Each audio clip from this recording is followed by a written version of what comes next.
It's on live now. Right back. You guys don't know? I'm going to run a VJ's. Okay. Stand by, folks. The broadcast will begin in just a couple of minutes. Yeah, let's just go out there and do it. I have time frame.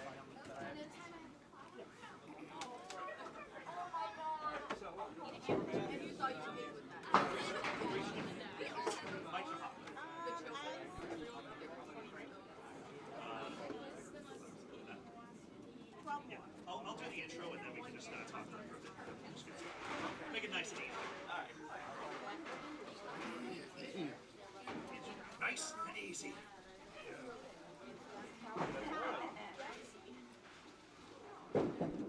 Hello, Dylan. Which Dylan? Are you first or fourth? I can't tell. Next. I'll follow your lead. Do you want? Let's click on the microphones. Yeah.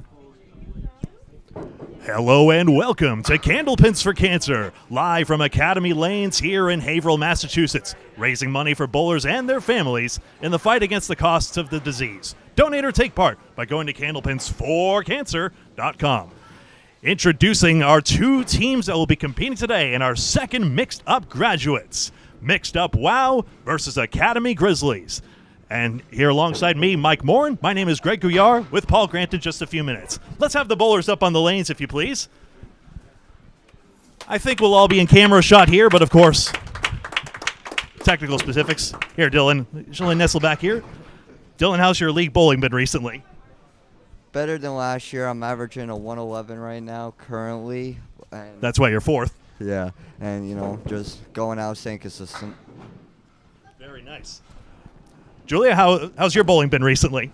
It's been pretty good. Same, better than last year, so looking forward to this today. Alyssa, so how was your experience here? So all of you are graduates here at the Academy Youth Program. It's been a couple of years now. How has it been both, how has it helped your bowling and the community as well, just being a part of the bowling community, basically? It's definitely helped me get more into leagues and more things to bowl in, and we got to meet a lot of different people. So it's good. Thank you very much. And Dylan Bakke. First of all, how's working at Academy Lanes? They treat you well over there? Yeah, it's a lot of fun. I love it here. Are you sure? Yeah. Of course. What do you do around here? Just run the front counter and any other thing? I mean, how difficult is it to run a bowling alley? I mean, Not super difficult. It's just if it gets busy, just managing everything. fantastic. Yeah. Now I'll turn it over to my colleague Mike Morin to get to know all these bowlers, and thank goodness you've got the paperwork in front of you. Well, you see these people a lot more than I do, so I do need to cheat and look down on my notes here. It's open notes. It's fine. Yeah, exactly. Now, I'm wondering how many of you were here for the last time we did the Mixed-Up Graduates? We all were here the last year, right? Yeah. Everybody was all here? You're all returning again, huh? All right, so we've got Maxx and Julia, and I know Sammy Smith and Thomas Sperounis, right? Now, why are you wearing the coach's shirt? Are you one of the coaches for the junior program here? I am. This is my fourth year coaching here at Academy Lanes. I graduated in 2022, and I'm really excited to show up every Saturday and teach the up-and-coming bowlers how to anything from their throw to their approach. I really love it. It's part of my life, and I work with such an amazing coaching team. Great. Actually, I'm going to hand the microphone over to you and let you do the broadcast today. No, just kidding. All right, nice hand for our bowlers, ladies and gentlemen. We're ready to go.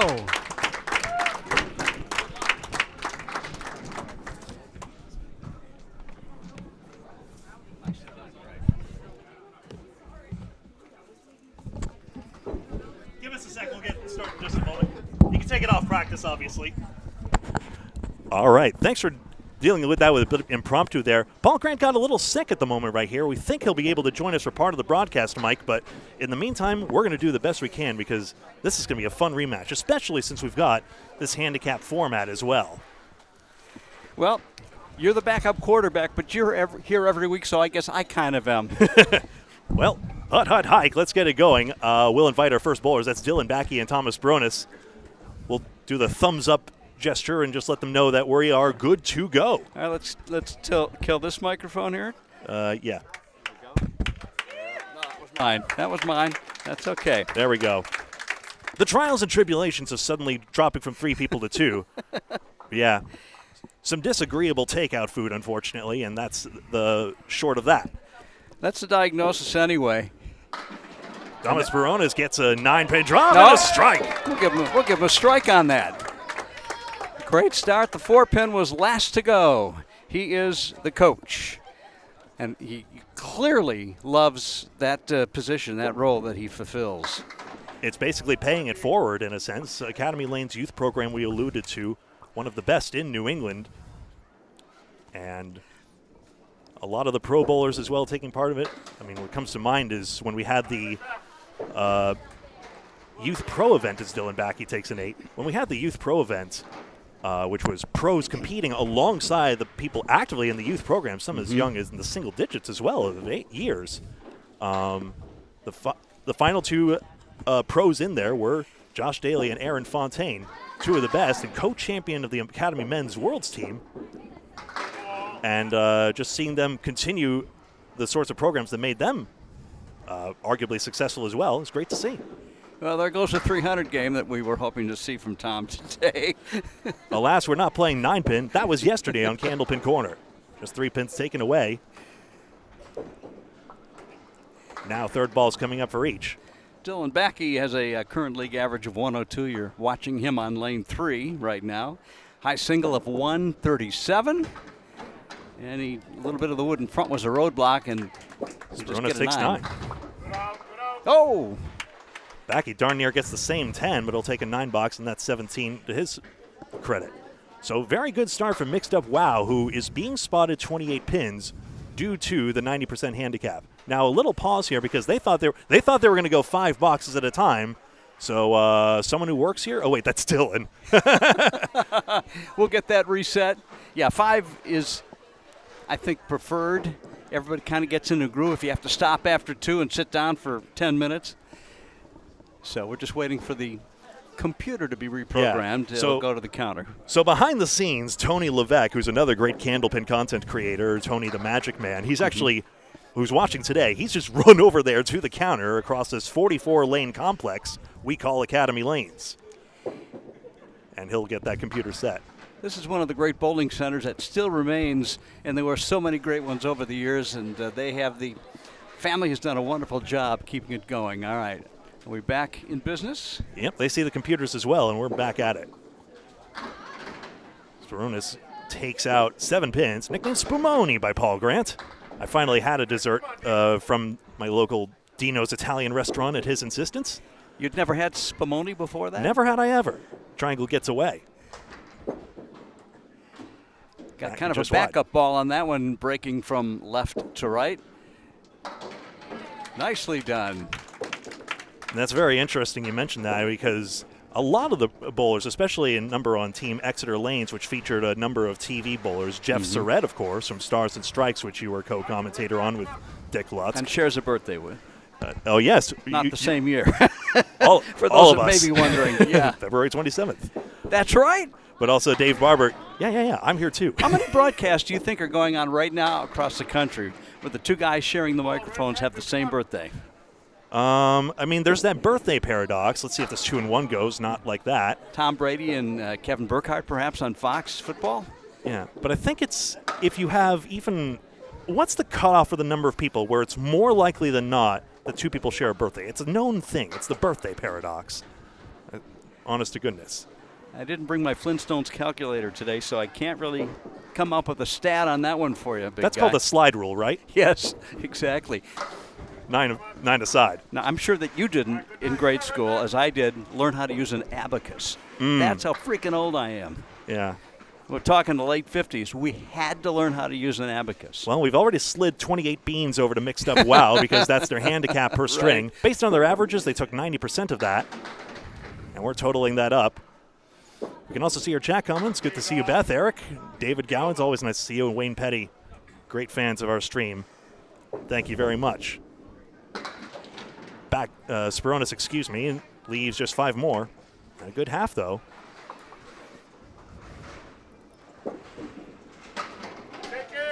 And not quite on this split.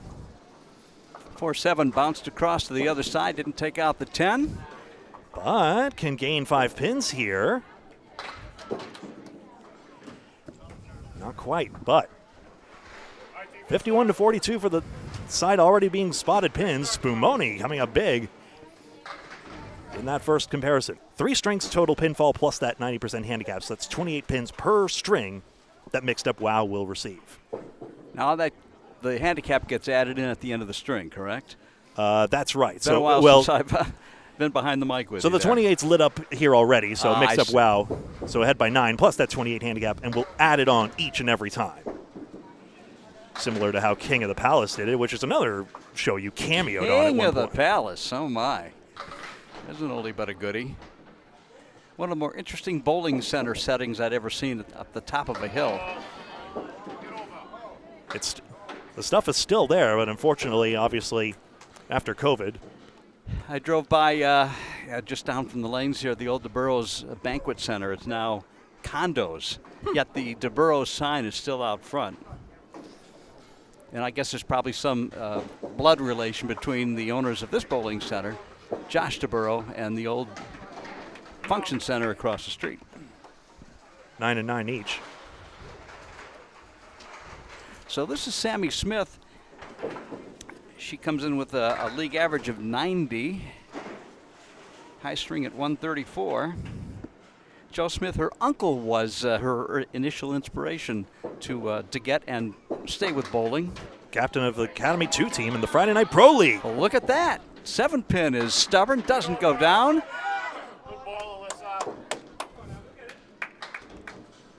Alyssa Kaufman leaves the 7 and 8 with interesting wood that could bridge the gap.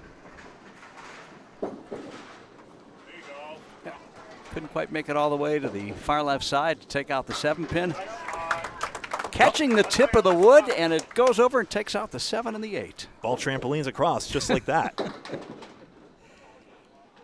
And that's 9 either way. That's pretty weird. Hit the wood, but didn't take, well, wouldn't have counted. For those wondering about the rules in the game, once the ball hits a pin in the gutter, it is dead from that point on.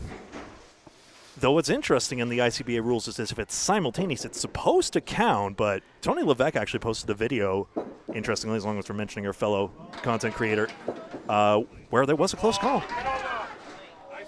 But to me, it's too close to call. I think if it happens at the exact same time, like almost going into a V, I think it's good. It counts. But yeah. I could be wrong.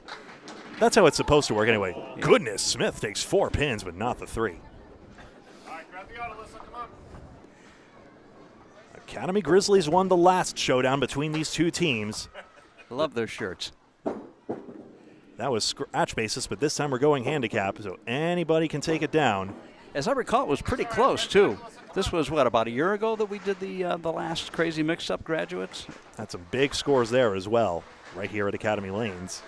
$400 to the winning team. Don't give them the whole envelope, though. We got to pay lineage to the place.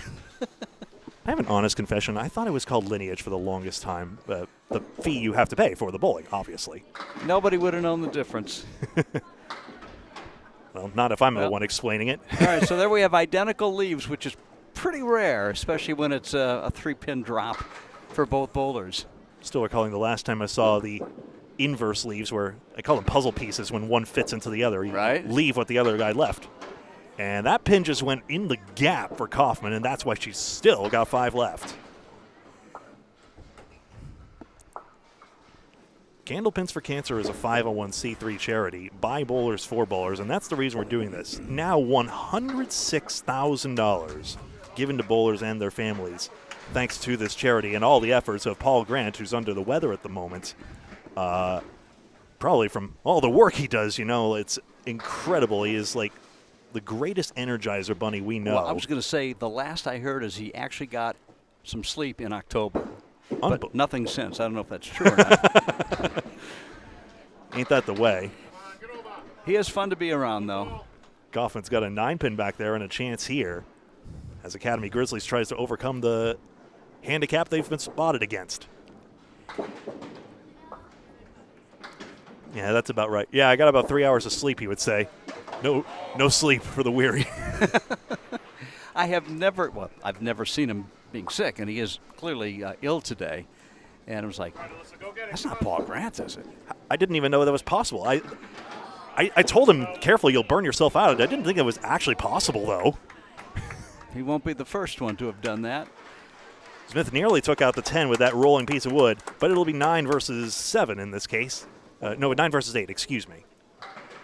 And 123 to 88. Bakke actually had 43 in the half here, and I'll make that correction now. you've got all 6 sides of your brain working today. He's got one hand on the scorekeeper, one hand on the mouse and the computer. He's and another one to see. And is it going to go down? No, it is not. So Jones, the only one with a strike, but Tavares can respond. Julia Jones had a great showing at the 9-pin tournament yesterday. She finished either second or third, I beg your pardon, I forget which, as we take another look at that hammer.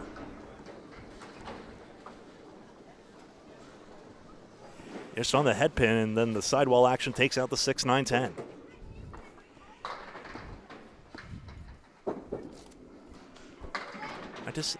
I believe it was Tavares that had a really good showing, and that was part of the reason Academy Grizzlies did so well. There's a reason why, 19 and a chance against this plank. So she is a 10-pin bowler in a candlepin body. I see what you mean. Because there's a decided hook off the ball to pick the spare up. She's got enough side spin that it really, I think, works for her. Let's check her average out here. It is Jones very takes nice 10. out.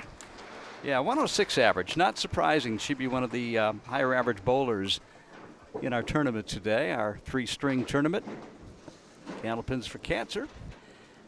Greg Gouillart and Mike Morin here. Paul Grant is somewhere in the ethosphere. Somewhere in the grand universe of things. Yeah. 3-1 split for Jones. And only a 4-pin fill for Julia Tavares. This is her home bowling center. Of course, she'd be bowling on their team.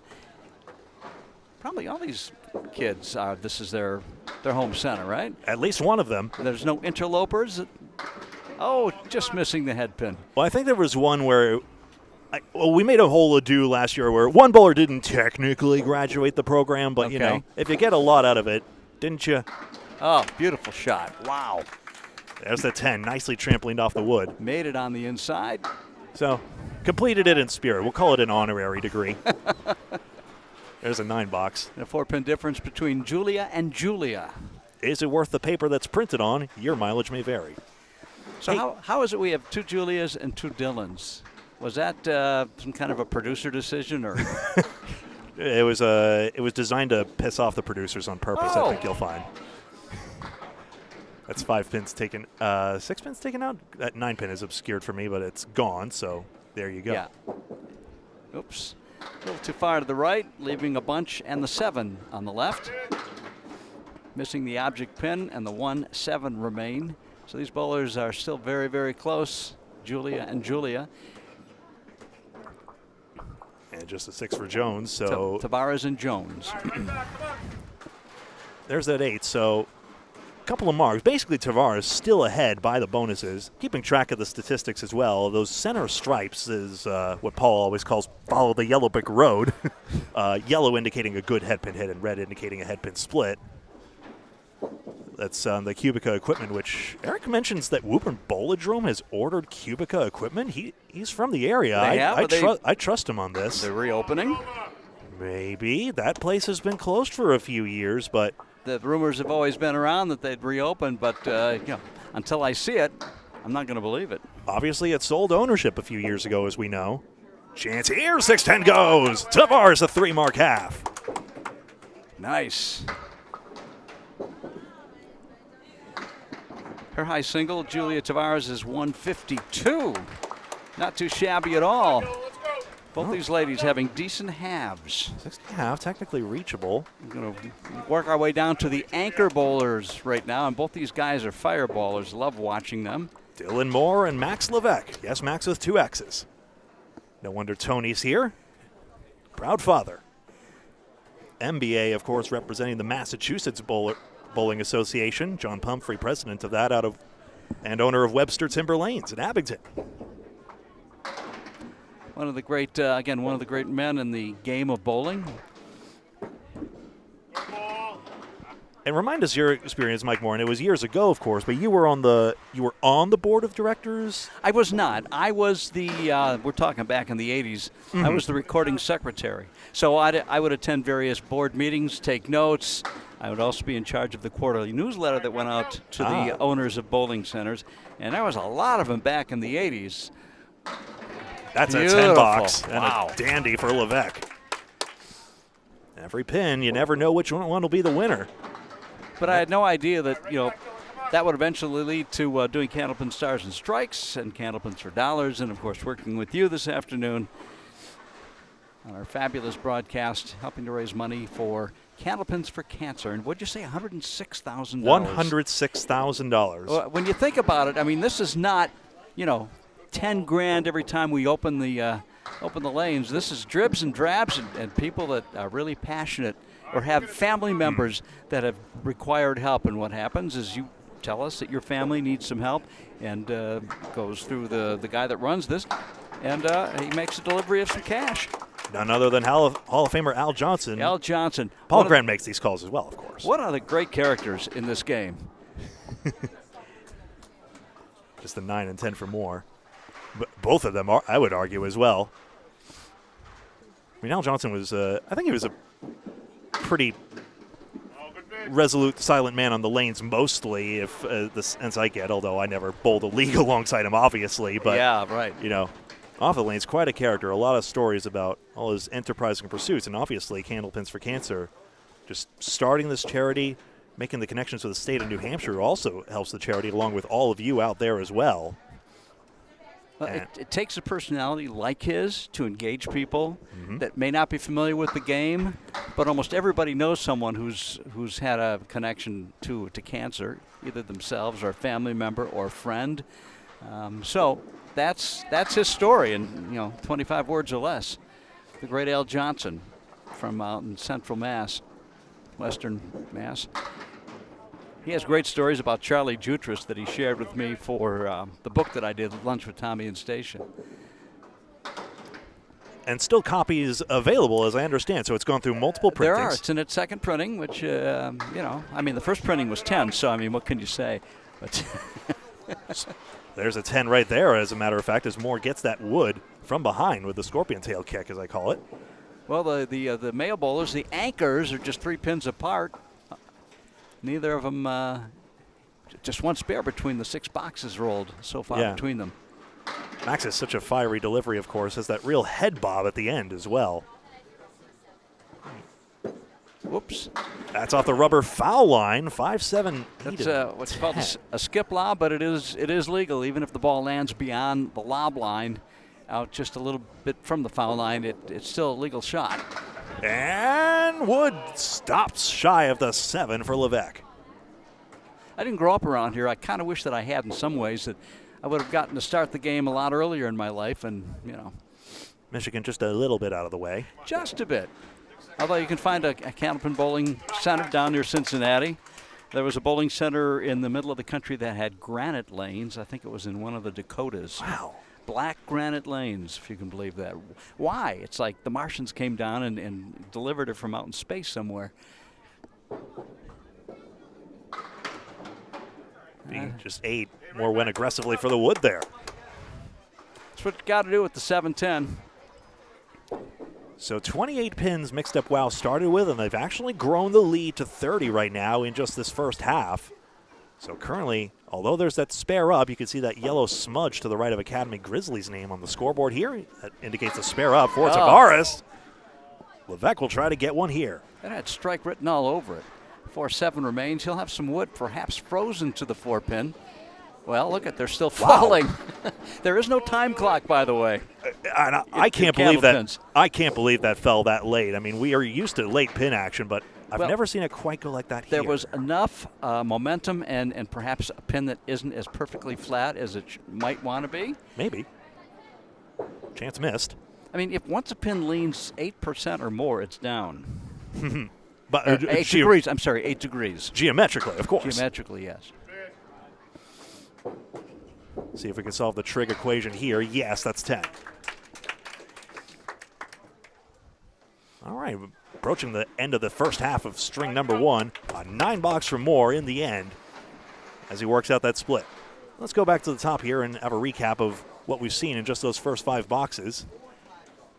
That's a little far out there, but 223 to 192. Only the spare up by Tavares right here. So technically Academy Grizzlies making some progress here, but they'll want to do a little bit more in order to make up that gap. But we got a long way to go. This is just the first half of the first string.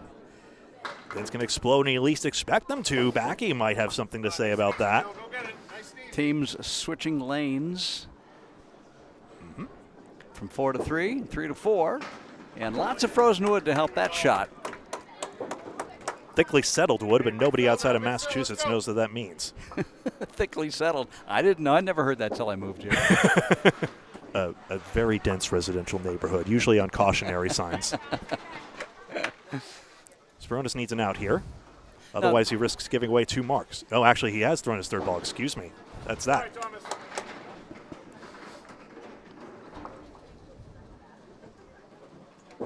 David Gowans with the Casey McCool banana split curve. That was a beauty. Bakke with a 20 box, and now Academy Grizzlies making some noise. As a Grizzly should. And they're going to make a nice comeback probably with the next drop. They were actually named Dylan's Angels, but in the last iteration of it, I guess not knowing which Dylan it is scuppered that. I can't wait till you write your book about this. Lunch with Dylan and Dylan.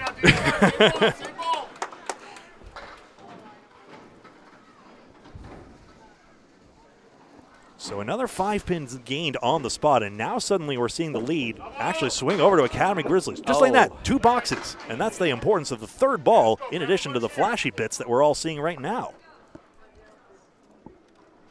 Can Bakke get more on this strike, though?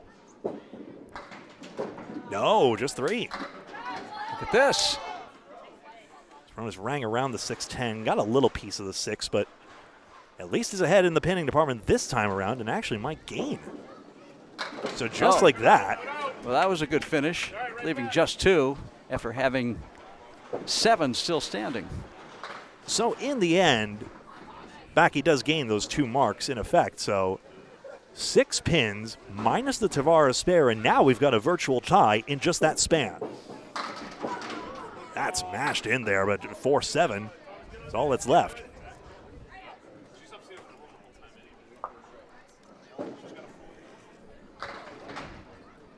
Lots of coaches here, including Sperounis himself. That's a good second ball. Beauty. And that was an important response opposite the Bakke mark as well. Sperounis really got it out there as well. And that's one of those things every bowler is taught. Just, don't lob the ball, but get it out there. Although the sooner the ball rolls and makes contact with the lanes, the better. Even though reading the lanes is more a 10-pin term, it's not completely alien to this. Don't get me started on that. Fills you see here are 6 and 8. Chance for Bakke again. The wood looks good. It's good. Oh! And Sperounis as well. Both with back-to-back spares. So coming up clutch here, Dylan Bakke, a 4-mark back half.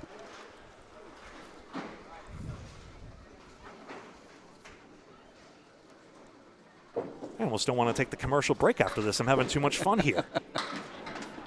Plus the lanes need to be given away to the next person. Can Sperounis gain against the 4-fill? Yes, he can. And that's set up really nicely for a spare. Alas, he'll have to hit the button on it, but take still. it though, yeah, exactly. 116 for Bakke and 101 for Sperounis on that last ball. And an 8-pin difference. Yeah. Forgot to say hi to Kevin Burns. We are seeing you out there in chat. Great to see you all. We're here for Candlepins for Cancer, 501c3 charity. By bowlers for bowlers. Please give at Candlepins number 4, cancer.com. Not the Atlantic Candlepin Singles Tour. That's different. Great organization, but not at all. Kevin Burns, the founding father of Candlepin Chat, correct? Yes, along with Brian Fuller Jr. That's right. Actually celebrated an anniversary of that page's founding. This could go at no 9-pin for Kaufman.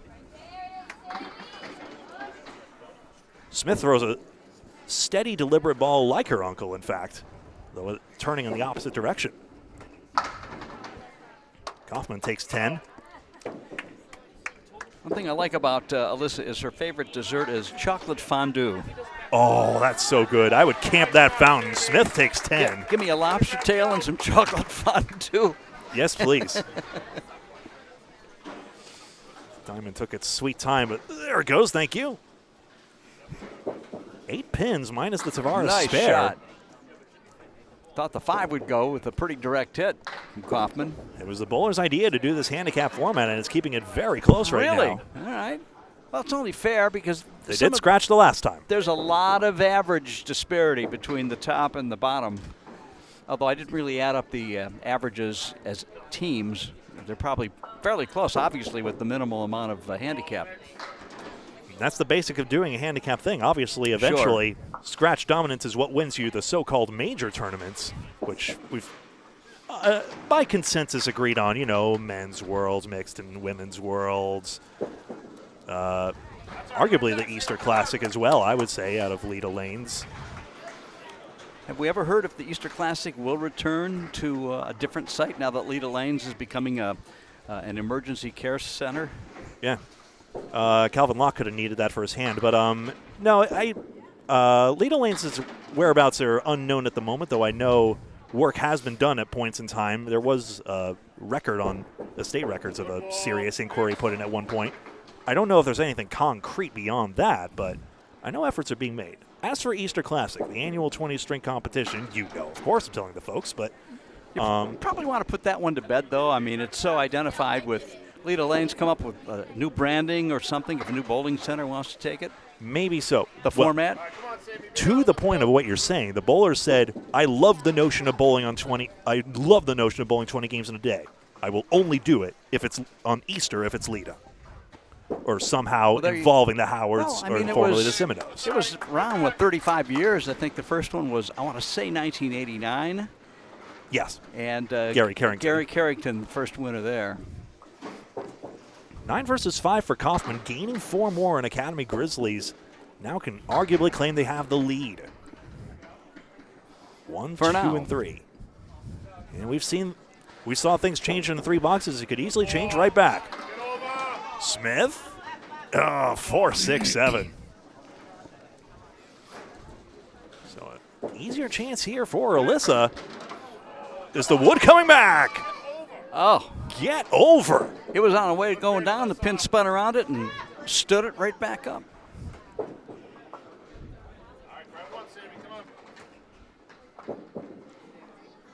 So Kaufman will take a 9 out of this, and Smith.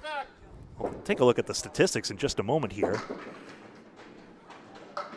And that'll be an 8 box, I believe. That'll be in the gutter first, so any ball in the gutter stays in the gutter. Greg Gouillart alongside Mike Morin, I'm pleased to say, and we would be alongside Paul Grant, but under the weather at the moment. I'm sure he's waiting he's still trying to recover energy as fast as he can, and we all know that works well.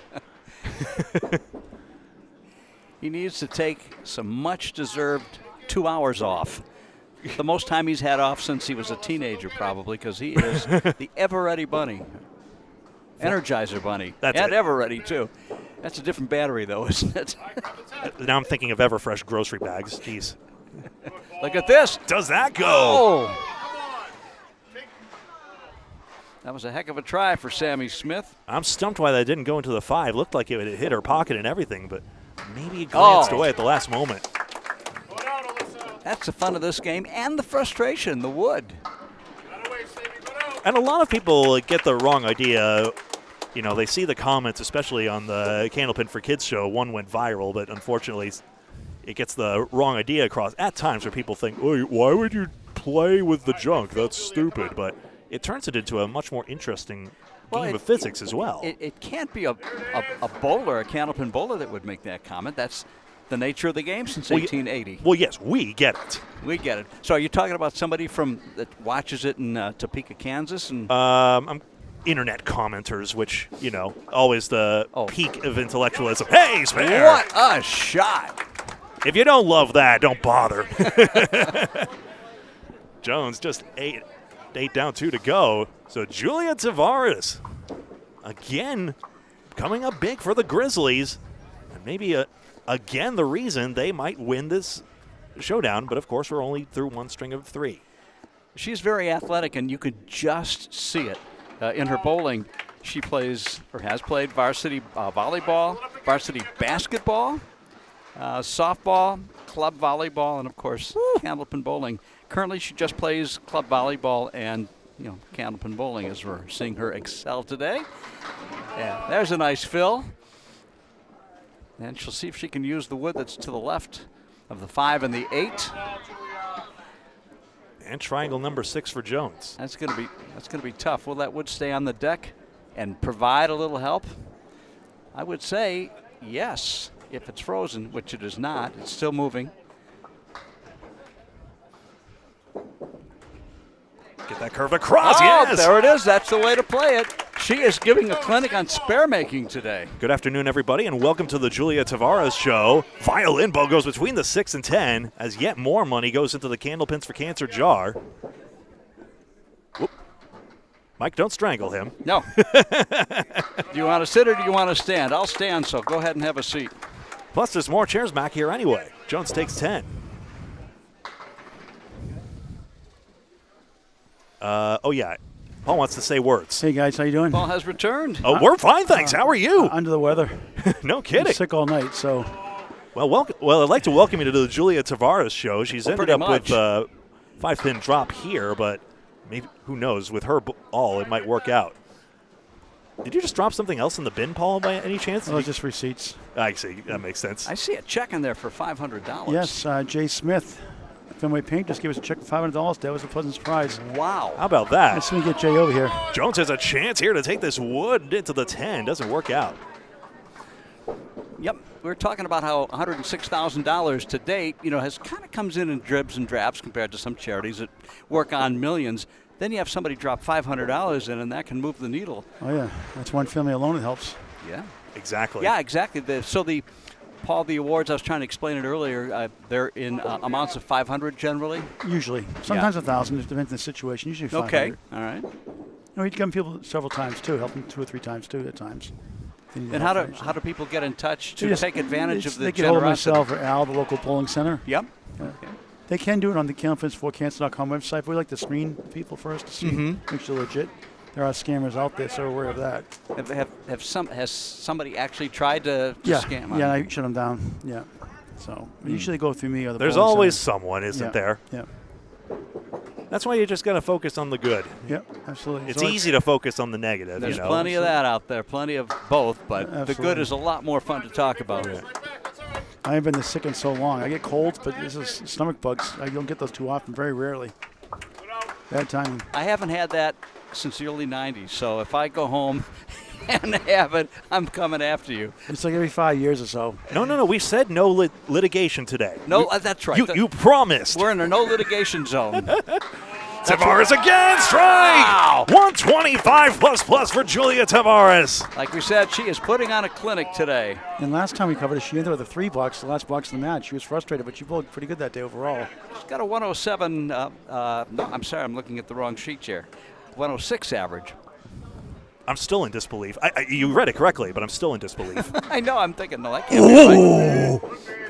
Jones nearly makes the setback here, avoided the wood, which never does any good. Oh, look at that.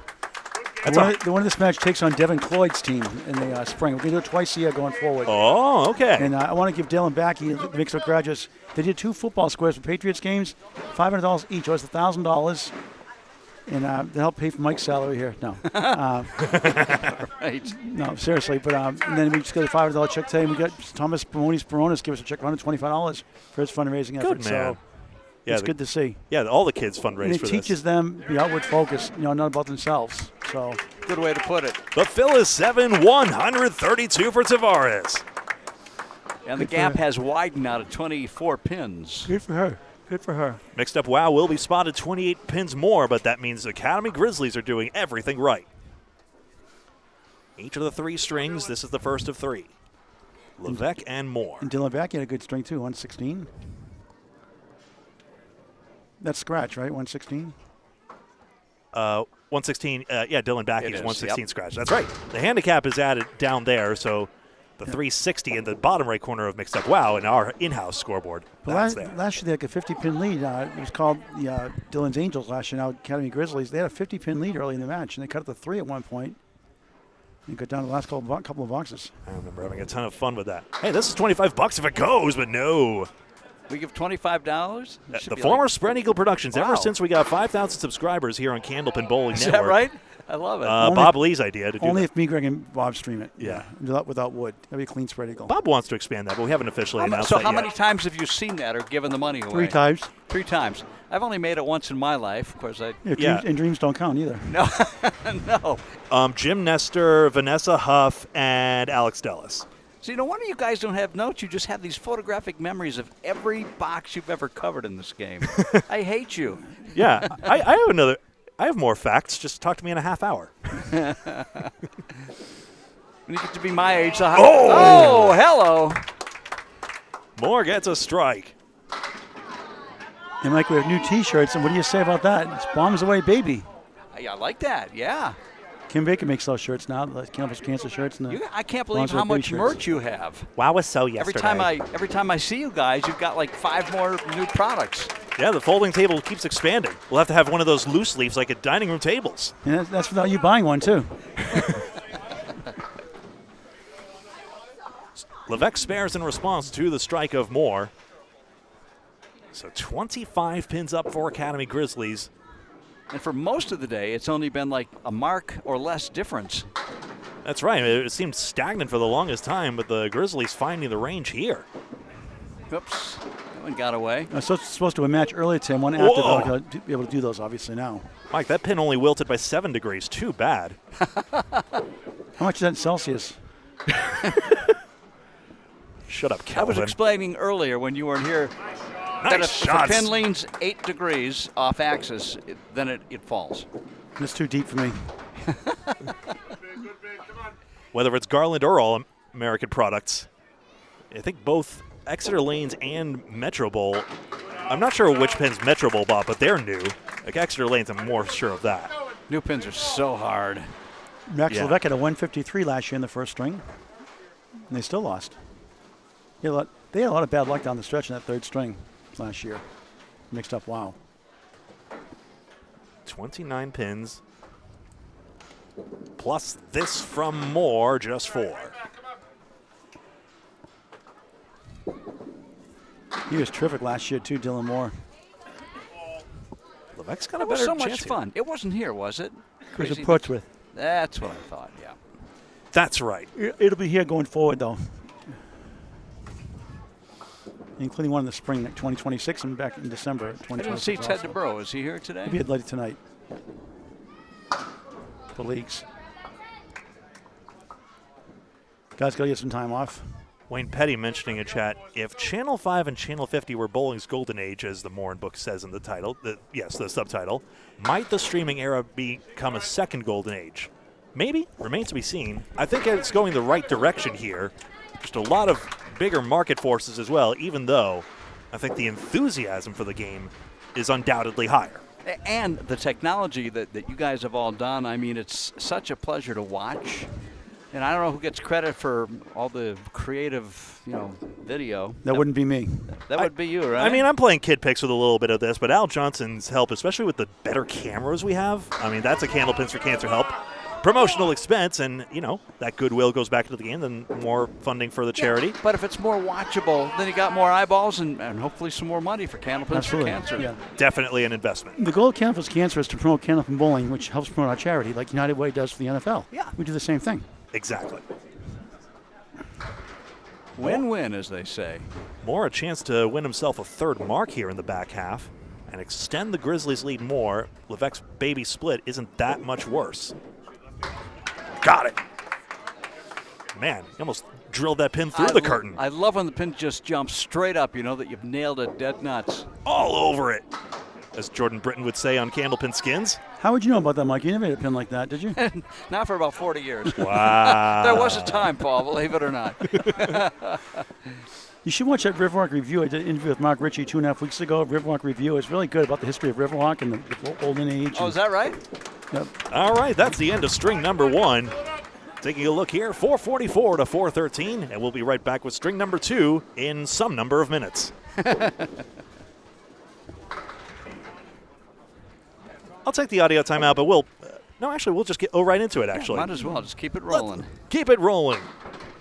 Did you guys go with the bonus money at all by any chance yet? I don't Not think just yet. we did not.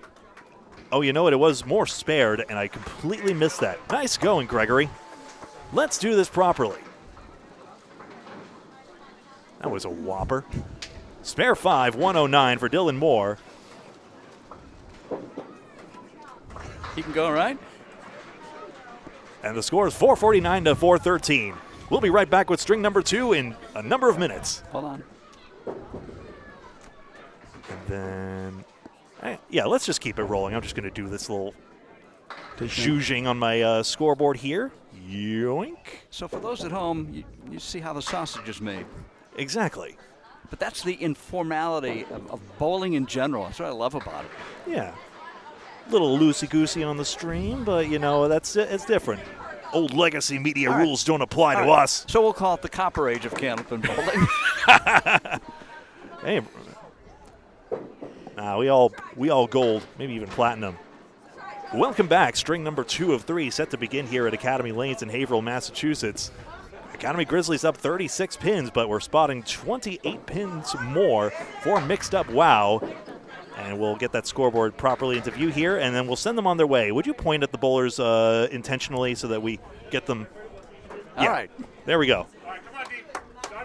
We call all the shots around here. Greg Gouillart alongside Mike Morin and alongside Paul Grant, question mark, here on the Candlepin Bowling Network. Yeah, definitely a question mark today. We have a nice group of people. Good attendance today. Yes. No such thing as Paul Grant being out, though. This is Candlepins for Cancer. That's his baby. Out of my mind. You know, I'd rather be here than Christmas shopping. Can I just say that? Sure. Yeah. I'll take you that one.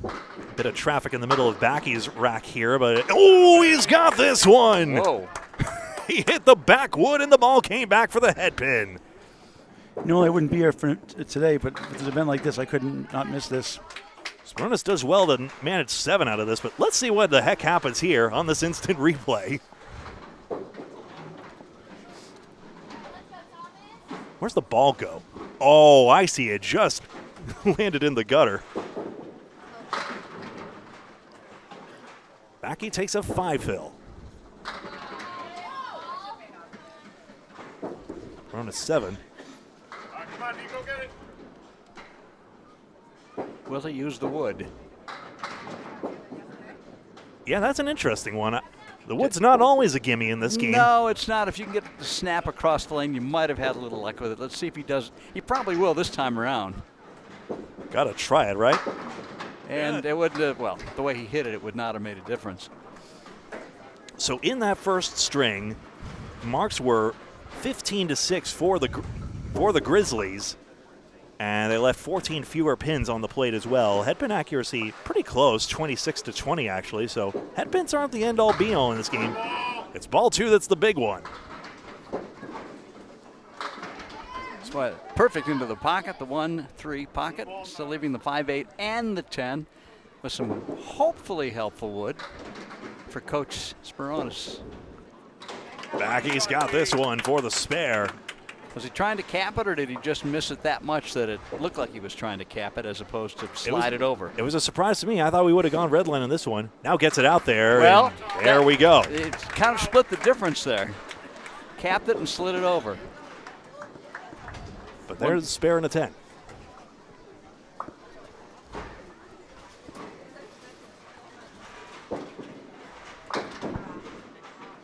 Bakke's listed some very interesting names. Pardon me for screen cheating here. Bowlers that inspire you. Tim Jalbert, Jeff Bugia, Austin Barnes. A couple people said Jalbert. Friday night. Well, Tim Jalbert. And a couple of them had the same movie as their favorite one, Twister. Now, that was like in the, 25 years ago, Helen Hunt, right? Not even Twisters, yeah. Yeah, I mean, maybe it's the more recent one. I don't know. Stumps me. Bakke just the 2-fill and then loses the pins. But against the 7 box here with Sperounis, does very well for himself. So talk a little bit about the bonus money. I know you said there's the Yeah. money for Right now- winning. Right now, today, we're just doing our usual thing of the $25 for the spread eagle. Not much else in this case. Okay. It varies from show to show, but, dribs and drabs. 25 for 3 marks in a row on the same string by the same bowler. Consecutive marks add 25 more. 25 for a double strike. We changed the $100 perfect game pool. $100 perfect game pool. All 10 spares and strikes. So that's all in effect today, right, Yep. Paul? Also, we lowered the threshold for a high 3 instead of 400, which is hard to get for these bowlers. The same average. We're going 350 for the women and 375 for the men. So Julia Tavares has a good chance. I would say. Yeah.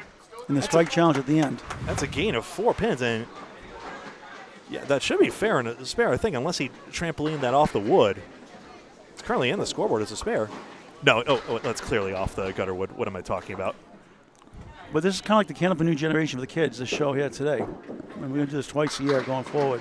I think it's a great idea. It's my favorite of all the different themes that you do. I don't get to see all the shows, but they're all really entertaining. Kaufman 5 pins, 7 for Smith. Got enough wood right behind it that it could kind of corral the pins that are standing and get some nice chain reaction going. For the 1, the 2, and the 9. Needs to hit the head pin, though. Smith just off target. Big favor, folks, if you wouldn't mind hitting the like button. If you're logged into your platform of choice or on Candlepin Bowling Network, Facebook, and YouTube, either way, you find that big thumbs up like button thingy. Not the one pointing down, the one pointing up. Please hit it an odd number of times. No. But what that silly little gesture does is let people know that we're live with Candlepin and others can watch too. Helps us out in the great, wonderful world of the algorithm and help support the game as well. And So thank you. Love the way that people actually chime in with comments. Yeah. Which gives you a little something else to a little insight into what people are thinking as they watch. And they're being polite too. It's nice. So far, nice no to bad see you, words. Caroline. Nice to see you, Ed, as well. As we go back to multitasking this as well. 3, 6, 7, 10. For Kaufman, doesn't take it all out though. So already the mixed-up wow handicap down to 13. Oh, that should have gone. Smith gets a bit robbed on that one. Well, maybe there's still wood rolling toward it, and it is leaning 1 or 2 degrees. I've got my surveying equipment out here today. I'm analyzing the pin angle lean. Talk about being a geek, huh?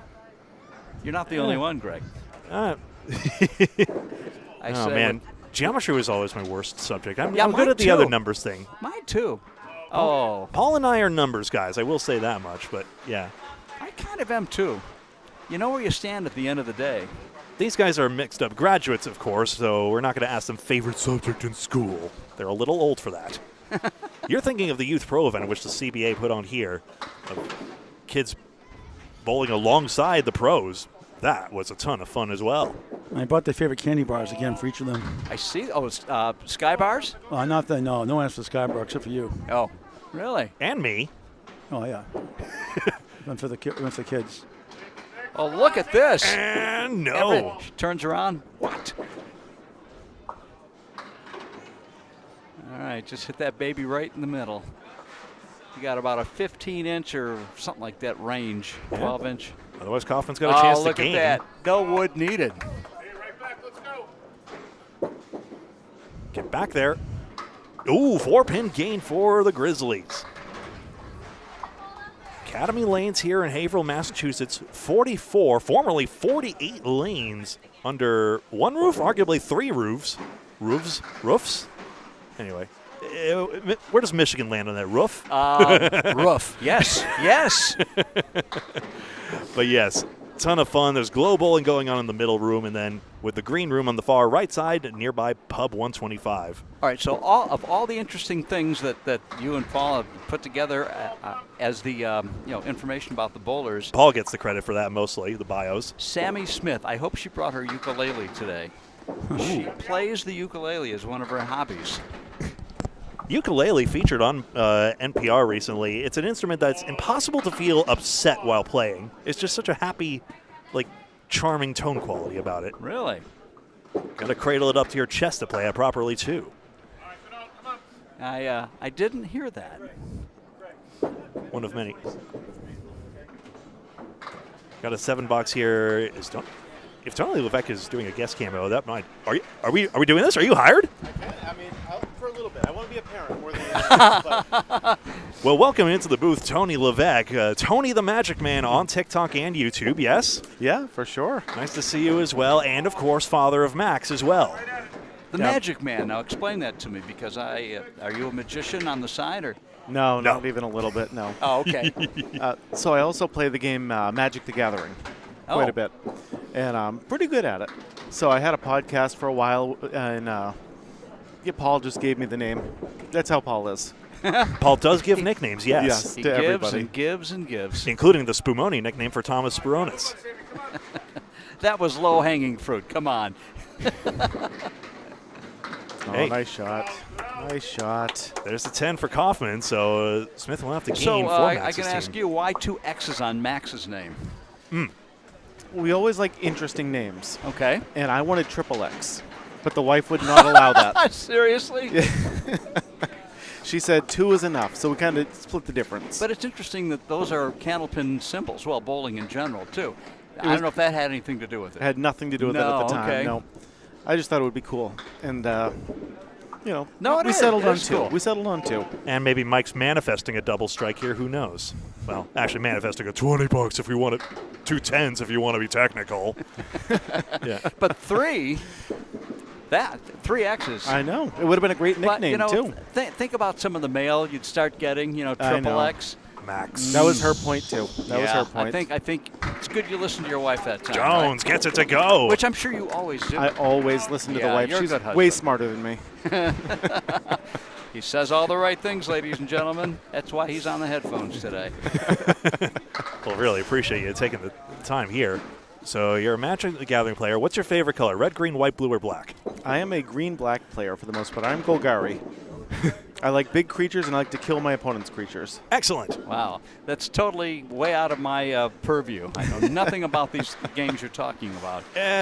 Now, if you want to Each talk of the about colors has its own personality is the gist of it. Great shot again. Now, if you want to talk about Missile Command or, Pac-Man, I can have a conversation. Hey, wouldn't mind if we did. Jones, Look at this. It's come going. on. It's going. No? You were hit.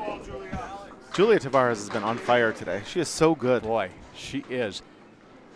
She's very athletic to begin with. When you look at all the stuff she played in school, varsity, volleyball, basketball, softball.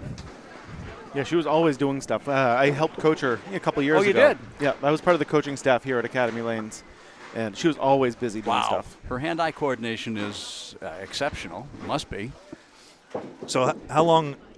That was something you used to do anyway, at least for the time being? Yeah. When Max was a kid. So that makes sense. When she started bowling, did she have that right to left curve almost a la 10-pin? Yes, she did. Because it works for her. It doesn't work for most people. I tried it. I mean, I grew up as a 10-pin bowler, and it just didn't work for me. I had to go with pretty much the straight shot. Yep. I was a very good 10-pin bowler, close to a 200 average, back in the days when that meant something. Now, you suck if you're averaging 210-pin. Oh, the technology in the balls there has just grown so much. Yeah. I'm kind of glad that hasn't happened to Candlepin. Yeah. The asymmetric ball cores and everything. Yes. Yeah. $8.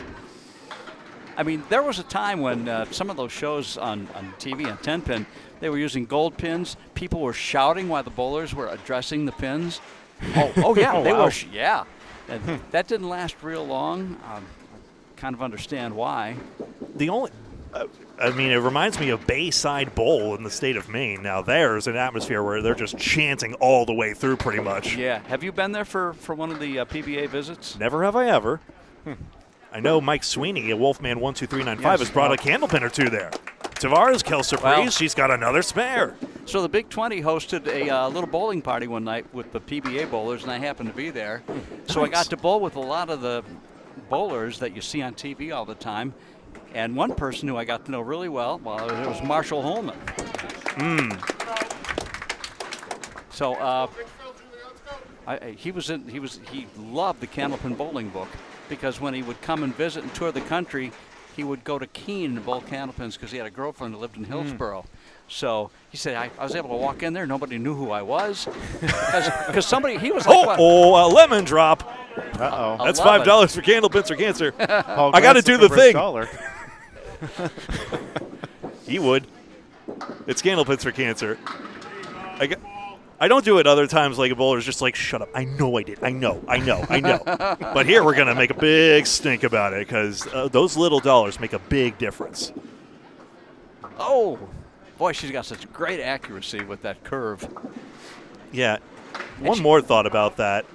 Sorry if I interrupted, Mike. No, that's okay. It reminds me of bowlers like Cole Fry and a number of others out of the state of Maine as well. And it seems like they all have a very similar, like, bend-down delivery. Almost like, was there some commonality? Did, like, Charles Milan III teach them all? I have no idea. But, like, it's such a smooth, fluid motion where it's almost like, in Cole Fry's case, he's almost horizontal. His, like, whole body is, like, his head is leaning over. It looks like if a stiff breeze, like today, arguably, could just knock him over.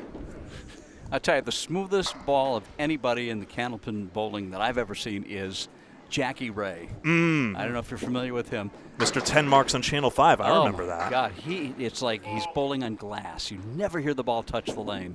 I wish I could do that.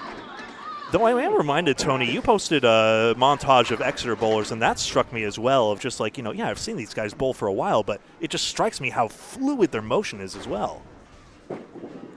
Moore's got that one pretty down to the lane, too, and he spares. So how's your boy doing today? You've watched him since day one. Good timing. It's a long walk home if he doesn't pick it up a little bit. Wow.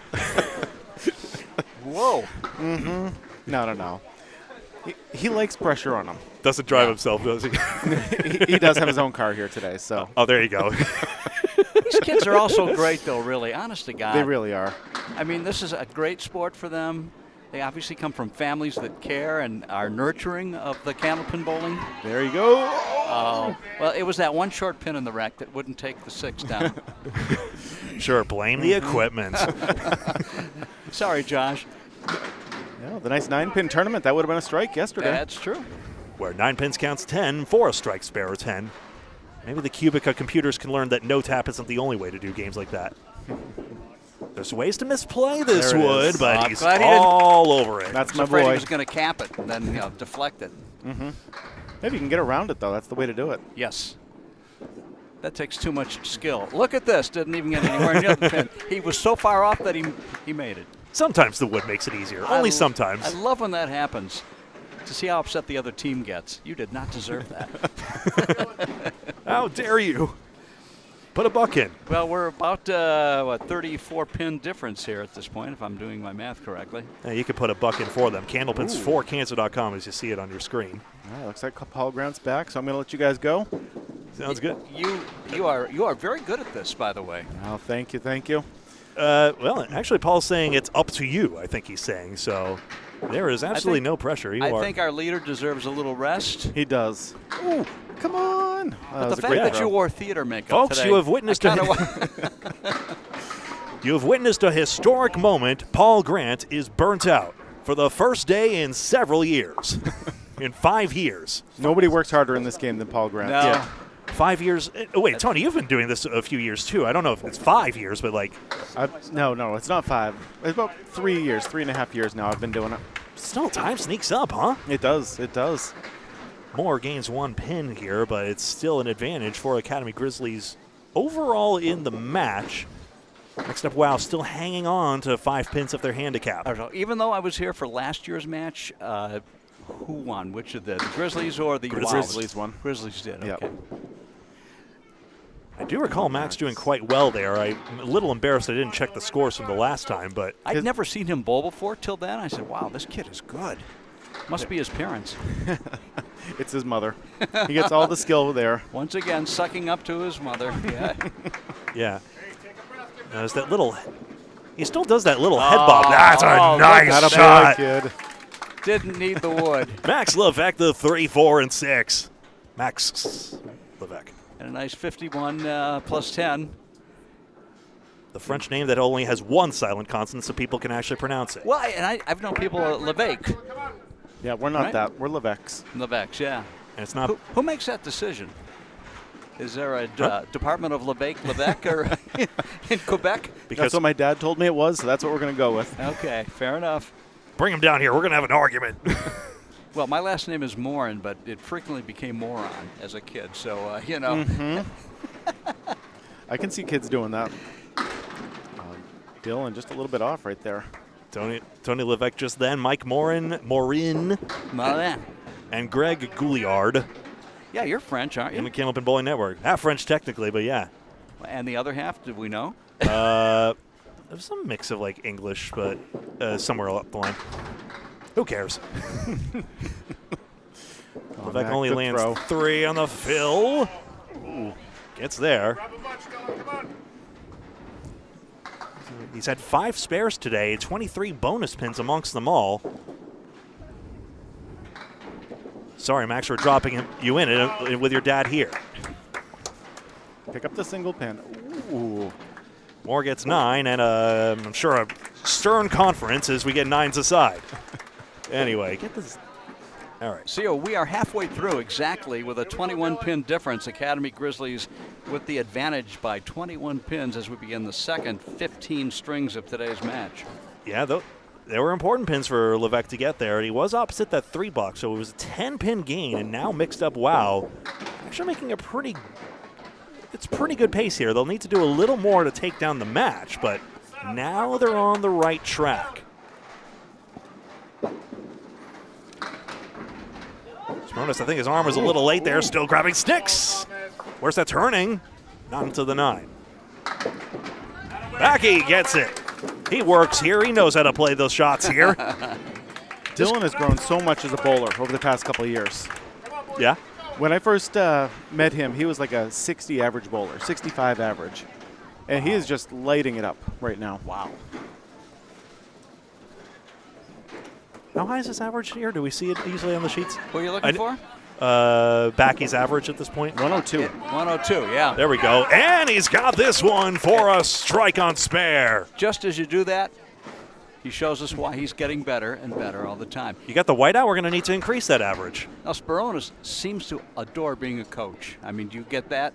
Yes. That was a great answer to your interview question earlier. I mean, that was an obvious glow, to your point. I mean, he was talking about it when he was still in the program, how he wanted to coach immediately after. That's interesting. Some people just have a knack for teaching. I can relate to that. It's just what a shot! That's very good. Incredible. Wow. Well, he's the coach. The pressure's on. Well, he likes some instructional examples. How about this one here? Lead by example. Nicely done. He's probably a better coach at this game than me, but pin deflection. Yeah, but somebody has to push the buttons and do the talking. Could he do that as well as you? Yeah. Actually, he is a good talker. Yep. And Sperounis gains 1 pin on the fill after ball 1. Oh, no. It happens to the best of us. All right, Coach. That's why you get 2. Wow. Almost made it. Never say that to me on my approach. I do not care. I know down the middle. I get it. It's 4 in the end. And there you go. Nice deflection off the deadwood. It's a way to play it. All right, so Gain matched him. So how old, Tony, were these kids when you saw most of them their first time bowling? Yeah. So we moved from Leo Super Bowl over to here, and Max was 14 back then. So that was 6 years ago now. Amesbury, Mass. Yes, that's where we originally started bowling. Strike Sperounis. They're a split house now. And Bakke, you were hit. 9 pin. Now, is Baldinelli's a split house now, or are they? Yes, it's Game Time Lanes and Entertainment now. Okay. They do Candlepin and 10-pin. At least they got some representation there. I think West Gate Lanes in Brockport, I always get that tangled up, as opposed to Westport Lanes, that's in Maine, is the largest house that contains Candlepin. I have 60 total lanes, and a portion of them are Candlepin. There's your factoid every half hour. Yeah. Factoids on the 15s. We'll patent that feature. Ooh. Bakke, the corners full. I'm sure somebody listening out there could tell us what was the largest Candlepin center, at the peak of the craze. My money's on Wallex, but I'm not certain. Yeah, that was the 2-level bowling center. Right. Academy present day, the largest one. Bakke off target with the wood, so rolling wood at the side. Sorry. No, Dylan's still going to finish with a 120 here. Incredible bowling for him. Talk about actively raising your game. There's a 9-120. Beautifully done. Giving the Grizzlies now a 32-pin advantage early in the second half of today's match. Second bowlers now. I mean, if we had more kids shows like this, maybe we could make a category on the Ripping the Rack podcast end of year awards for best youth bowler as well.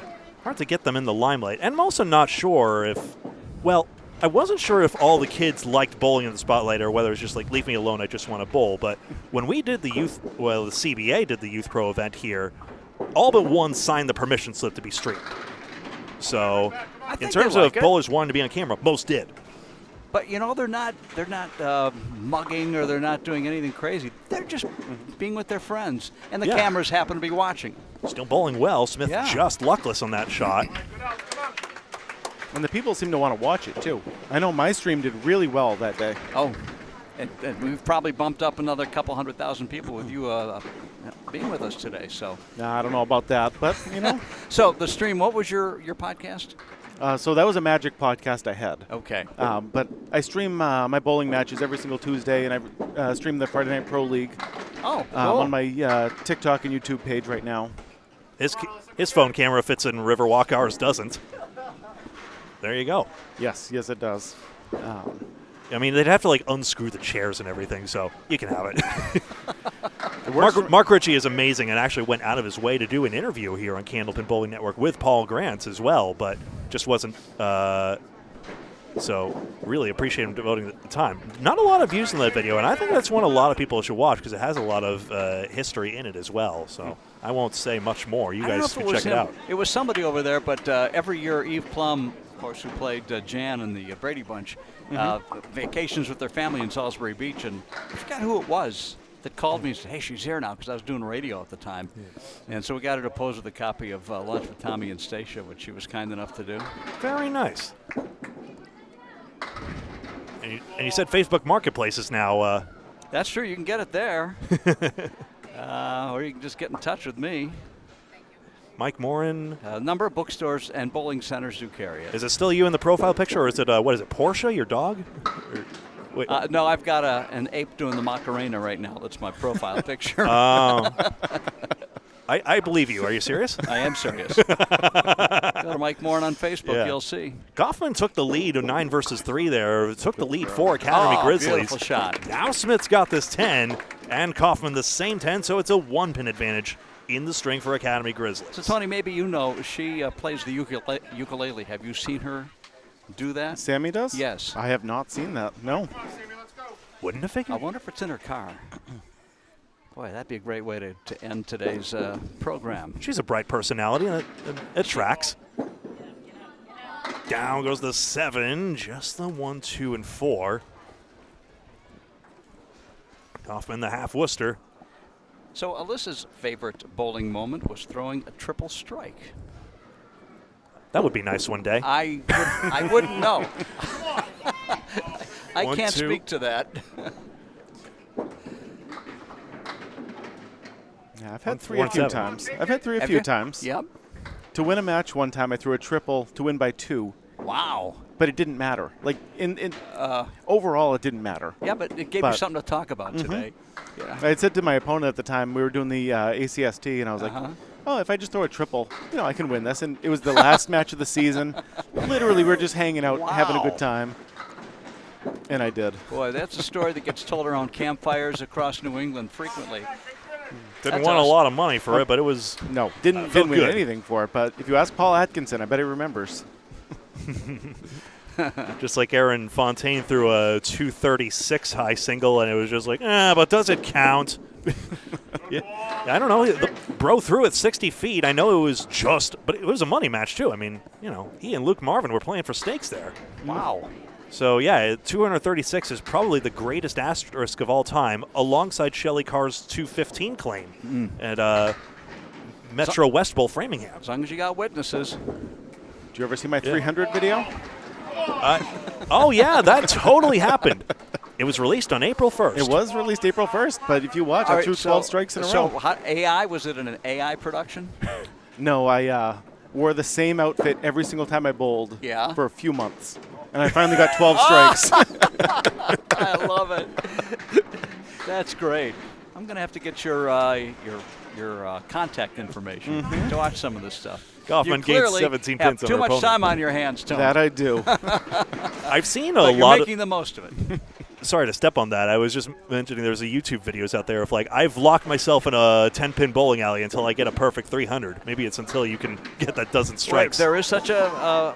yeah, bowlers like Darren Tang have done but today's world, that's, if you're a half-decent bowler, it can happen. Yeah. You might not miss a meal. I think also Maxx Foch as well, British YouTuber who's not a bowler. Oh, what a great beautiful shot. Jones gets it. The double wood. Tavares can't bend it like Beckham all the way back in. David Beckham, how is he? Heavily tattooed, I remember that much. Tavares gets 9. You're good. The cameras are way too high.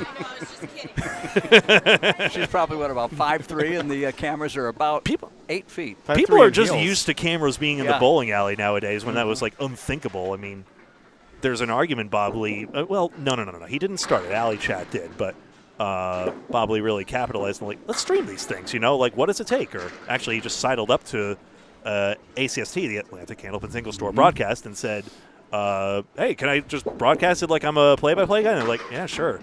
And more people watched, and he knew he was onto something. A little bit rough at the beginning, understandably, but now, I mean, this is such a slick-looking production. Yeah. This is way better than I could ever do. It is way better. And it is with the support of Candlepins for Cancer, investing in the future of the game to the end of the charity and then the sport itself. Sure. Yeah. Now, here's the interesting thing. As we think about, the youth program and marketing it elsewhere, I wonder how Academy Lane's youth program, and I should have asked them myself, how it markets itself. Does it go to schools directly? Because obviously with school programs, obviously soccer, is that a lemon drop? Oh boy, yes. The 4-pin or the 6-pin on the first ball. But you have to say it more closely. It sounds like you're saying an 11 drop, and the first time you did it, lemon. Of course, I know what lemon drops are. The famous, Paul Grant creation. Got to get that trademark Look right. at this is going across, and Jones darn near gets this one. 6, 7, 8, 9, 10 almost went. That would have been a great instant replay, but how to market bowling to the kids was the point I was hemming and hawing over. That's a 9 box. Do you market it to the schools? Do you market it as a sport or just, a fun activity as well? And because it seems like a pretty slam dunk idea, so to speak, of, how to, market it to schools and the kids will come. You'd think that would be a good idea. Yeah, of course. Bonus money. Take it easy, my friend. All right, man. Be well. Yeah. Tony, no pressure on you as well. We can always handle it as a 2-man booth. You might as well finish the string with us, I figure. But definitely still. finishing this, yes. Yeah. You are welcome either way. I think Absolutely. Viewers would agree. This is Tony Levesque here. You've been a nice fill-in here due to unexpected circumstances. I mean, the bowling community knows you. Of course. I think it's great that you've stepped in. Yeah, I'm already here watching. I might as well step in for a little bit. Are you enjoying it? Of course, of course. Have you been on the headsets before? For this? Just with Paul a couple times. Briefly? Never a full-time gig. He's ambushed you a few times. Yes, he has. many times. But he'll flag down anyone, just like. Usually he just wants me to talk about my stream and everything else every time. Yeah. Talk about how you get into bowling, stuff like that, How I got into bowling? Yeah. I just bowled for the fun of it for many years, and then a couple of my friends, Justin Lyonnaise and Rob Brown, were joining the ACST, and I'm like, I'm just as good as you guys. I might as well join too. And there was an opening, so I did, and then Paul Grant started recording my matches, and I'm like, I can do that too. And I had a TikTok that was going okay at the time. So I just started doing that, and then it really took off. I found my niche. Good for you. First time I streamed, I think I got 60,000 people to watch. Julia Jones gets First time? First time. Mark. And I was like, oh, okay, there's a market here. Are you able to monetize it in any way? Yeah, yeah. Okay, good. I mean, I'm not making a living off of it, but I saw your Escalade out there in the parking lot. the gold-plated one. Jones drops 8, 105. Hey, thanks, Kevin from Missouri, for the $2 super chat. Much appreciated. Hey, nice. Missouri? Yeah. He hates that YouTube changes handle. I'll get to that in a second. Don't we have a firewall block on people from Missouri watching? No. Okay, just checking. We do not. Kidding. Candlepin Bowling Network will never geo-block its videos, nor will it paywall. But if you'd like to go above and beyond, there's a $sign button on the chat window here. Oh, that's all. Of course. We'll make sure Academy gets a. Oh, you're taking that out? Okay, good. Paul's taking out the $100 for the Academy lane fees. That way we could just hand a big envelope to them. Oh, what was that? Of course. $400 for the winning team, so $500 is now $400 because, of course, Academy's got to get their due. And there we go. $18 for Jones on the end there for her 105, and now Mixed Up Wow still clinging to some of their handicap there, so maybe, just maybe, the tide's turning for them. But Maxx has this one in there with the 10-pin wilts behind the 9.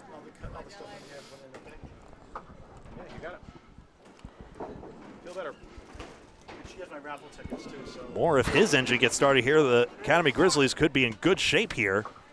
Put a good second ball on it. I want to see how well you know your son based on what he tells us. Ooh, this is tough. Ready? Okay. The Maxx quiz. All right. Well, we'll start with an easy one. Okay. His job currently. He works at Market Basket right now. He's a dairy clerk. Market Basket. Favorite food? What do you think he said? Ice cream. No, we didn't get to favorite dessert yet. Oh, okay. There's so a clue. Pizza? Wow. Does he live at home with you still? Yeah, he he's still at home. Sushi. What? No. I don't know what he's talking about there. You calling cap on that? I'm not lying. All right. Favorite dessert? Ice cream for sure. And Tres Leches cake. Oh, okay. All right. That's what I mean. 3 milk. 3 milk cake. It is is. That means? Well, he works in the dairy associate, right? So I swear he brings a half-gallon of ice cream home every single night that he works. He does? And he eats it. Is that his, instead of rent, that's his payment for you? I don't eat any of it. No, you look like you're in great shape. That's now. All right, favorite candy bar? Or I will say candy, because this candy comes in different formats. Comes in different format. Kit Kats? No, Reese's. Okay. So I don't know if it's pieces or the cups. Takes after me in that aspect. I'd be shocked if you get this one right, unless he sings it all the time. His favorite song. What is your son's favorite song? Probably a Madonna song. Well, it was done by the Plain White Tees. Delilah? Yes. Yeah. Hey there, Delilah. Very good. It's the only one I know by them. Exactly. Same. All right. What is Max's favorite movie? That I don't know. Luca. Oh, okay. I haven't seen that one. That's also our cat's name, by the way. Oh, it is? Yes. So that tracks. I hope it's not like a disgusting movie now that you've named your cat that. It's a Disney movie, isn't it? Okay, I don't know. A favorite TV show? He does not watch TV. No? No. That's what you think. Moore's mixing Look this at eagle. that. I tell you what, this could be $25 in bonus money if it goes. 2 pieces of wood. Costly. His favorite TV show is Forensic Files. Oh, okay. He has watched every single episode of Forensic Files. Has he really? Every single one of them. So how do you think you're doing as a dad so far? I've only got one more question for you. I knew he likes ice cream. Yeah, you got that one right. And you know where he works. That is true. When he brought Arthur T. home for dinner one night. And I know where you live. Ask me what he does on Tuesday nights and Friday nights. I know that. All right. Let me guess. Make sushi? No. And finally, last question. Yep. Places he's visited or traveled overseas, not in this country. Overseas, he's been to Spain. Correct. He's been to Canada. Yep, that's it. That's it. That's it. So you saved yourself there at the very end. Ding, ding, ding, ding, ding. Another edition of Know Your Son next week on Candlepins for Cancer. Hit it, hit it, hit it. There it is. Down goes the 6. Go. I'll replay it just because it's you. No, it was a great shot. Best anchor bowler in the game. More still a chance here. He is amazing, I will admit, Dad. Dylan below his average at the current moment here, but still a string to go after this. And look at, we're at an 11-pin difference right now. So it's going to put a lot of pressure on both these anchor bowlers next game if it maintains this closeness. Yeah, with that 8 box. It's 19, yeah. Yeah, now 19 for Academy Grizzlies, but Mixed Up Wow getting a little bit here. They've made some progress. The fill is a big question here. Good count. There you go, kid. 1-4-10. He'll take a 7 with that hit, but he has so much power on the ball. I'm sure that happens more often than not. Look at this. Moore found the range in a big way. That 7-pin never goes down, and it's always leaning. I have a feeling the plate is up just a little bit, which should help. Oh. Yeah, I won't push into the 10. I think this is Dylan Moore's most important frame of the day. Have that 3 mark back half in the first string. If he gets this mark, it'll be such a big momentum surge going into string 3. His try at the 7 is offline for a 9. Every pin counts, kid. Make every single pin. It's still there for a starter. It is. That's and my it boy. is. 118 for Levesque, 220 total. We'll go back to the top of the order here. We'll hold them off for just a little bit here, but we'll take a look. 420 to 395. Yep, 420 to 395, and we'll be right back with string number 3 in an undefined amount of time. Which probably won't be that long, if I'm honest with you. There's Josh. Thank you so much for having me. Thank you so much, Tony. I mean, I talk a lot on my Yeah. so yeah. Mics are still hot, but this is great, guys. I thought a nice addition. We'll be right back.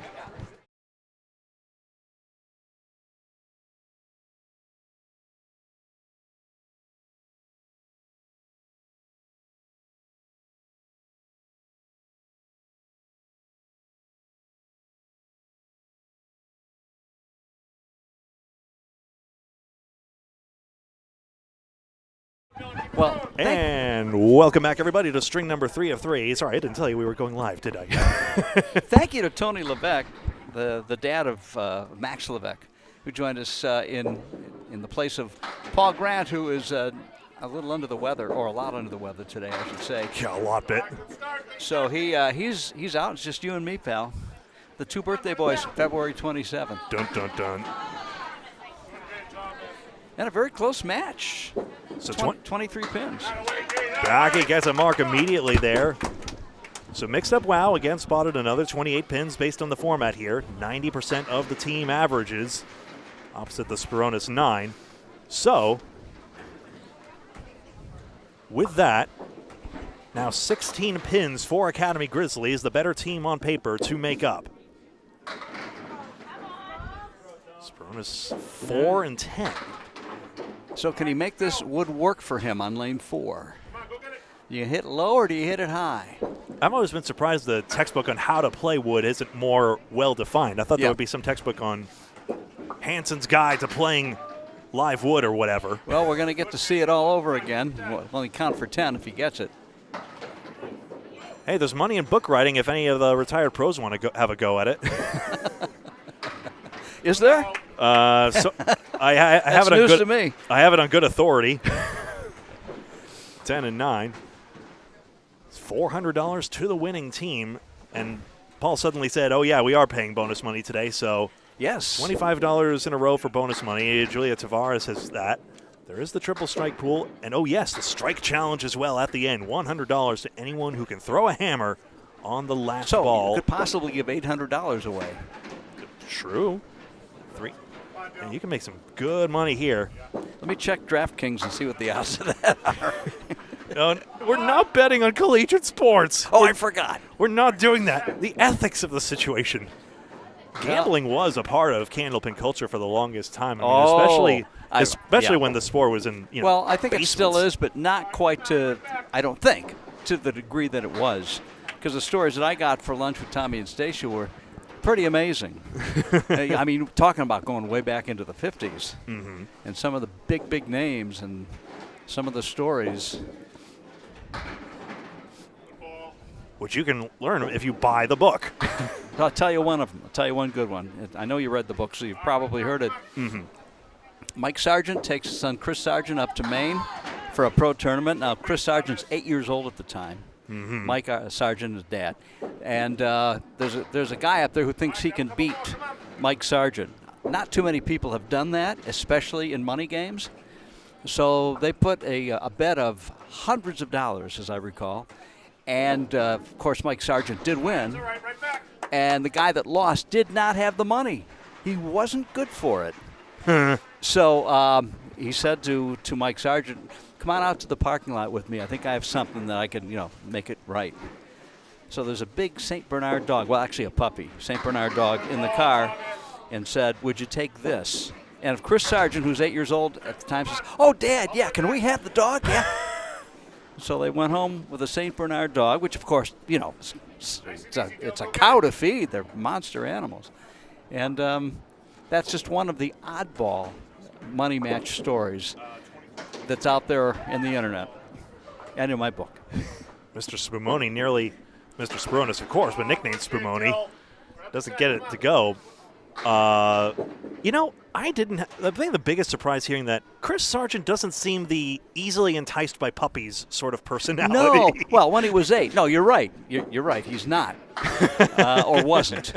But when he was 8 years old and he sees this dog, and what's his dad gonna do? Yeah, you can't say no to a kid. I mean, no one vetted that dog. Well, maybe they'll. You vetted after a quick checkup. I adopted 2 kittens. You don't know that much, but really, did you? Was it a bowling debt? No, but arguably it's an in-law favor. No, I don't think so. I was going to ask if it was a marriage saver, but my mother-in-law basically turned her house into a animal foster home, and we have 2 tripod kittens. There you go. What'd you call them? Tripod kittens? Tripod kittens. Yes, they're both missing a leg through various unfortunate I was going to ways. say I have not heard that description before. Scarlett's missing her front leg, and Sarabi is missing her back leg. So is that they were born that way? No, unfortunately. No. Not a pleasant right. reason why. But let's move right on, shall we? Sorry. They're just so cute, though. Third ball here. Smith trying to work this out somehow. So again, Kaufman gaining here. Oh, you know what? I should go over the statistics at some point, just as soon as I get done doing this thing and that thing. Missing Paul Grant's filibustering about now, and I did it backwards. Wonderful. 2-1 split. And 9-pin back there. Kaufman could get a mark. Marks are 23-15 for Academy Grizzlies now. They've left 22 fewer pins as well. So 11 pins per string coming on the pinning in effect. With an average of 98, her high single 138. That's Alyssa Kaufman over on the left lane, lane 3. High triple 352, and her high 503, and skirts right on by at the 3-pin, sorry. Not by much. And the 10-pin remains. There we go. It's always easier on the third try. Paul Grant special, miss the second, make the third. Never a good time for that. A 3-pin difference, too, at this point in completed boxes. This is the third and final string. The winning team takes, what, $400 home? $400. Does the runner-up team get anything? The satisfaction. The satisfaction of being the second best. Is that what you're trying to say? We can ask them their thoughts in the post-game interview. No, don't want to do that. Rub it in a little. Wouldn't stop Paul. For 7-10, a chance here for Smith. Look at this. Oh. Both great shots by our bowlers, Alyssa and Sammy.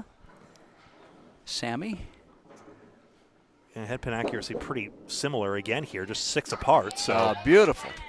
Using the wood.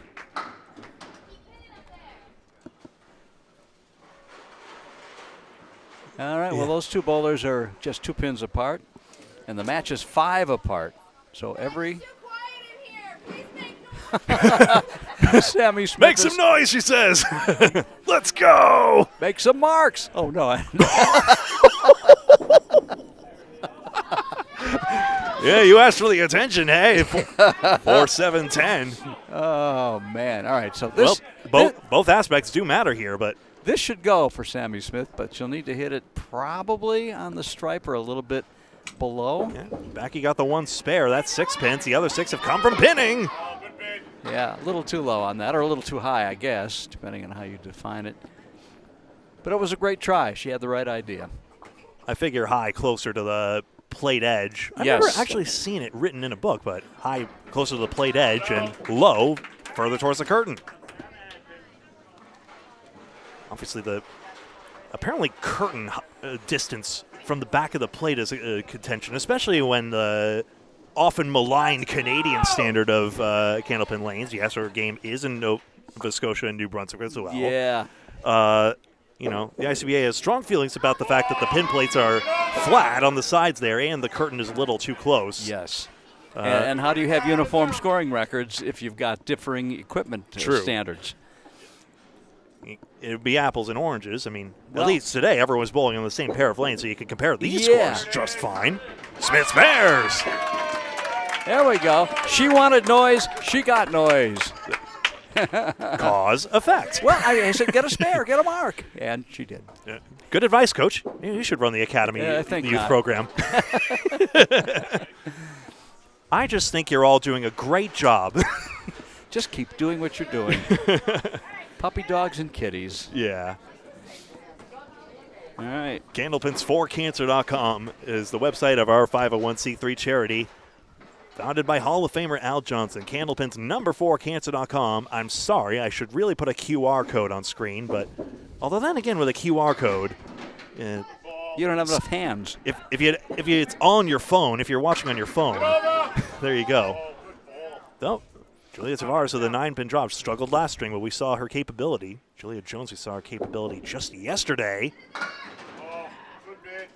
But one thing leads to another, and Candlepins for Cancer, you can donate there. Greatly appreciate your support just by watching our show. That helps too. But if you're able to go above and beyond, much appreciated. Candlepins4cancer.com. Help a family who could really use that support at one of the most difficult moments of their lives. Well, it's practically an even match because Julia is working on a 10 spare, so the 10 has not been added in yet. Or the fill has not been added in, I guess. Here comes that count. And it's going to be, will it be a strike? It's starting to look like it. Yeah. It's a little annoying how they don't add it in that. They don't put the 18 on the board until you finally get that. Like, come on. Well, the match is even through that shot. Oh, and a beautiful 10 box. Spare, right? It is a spare. Tavares does it again.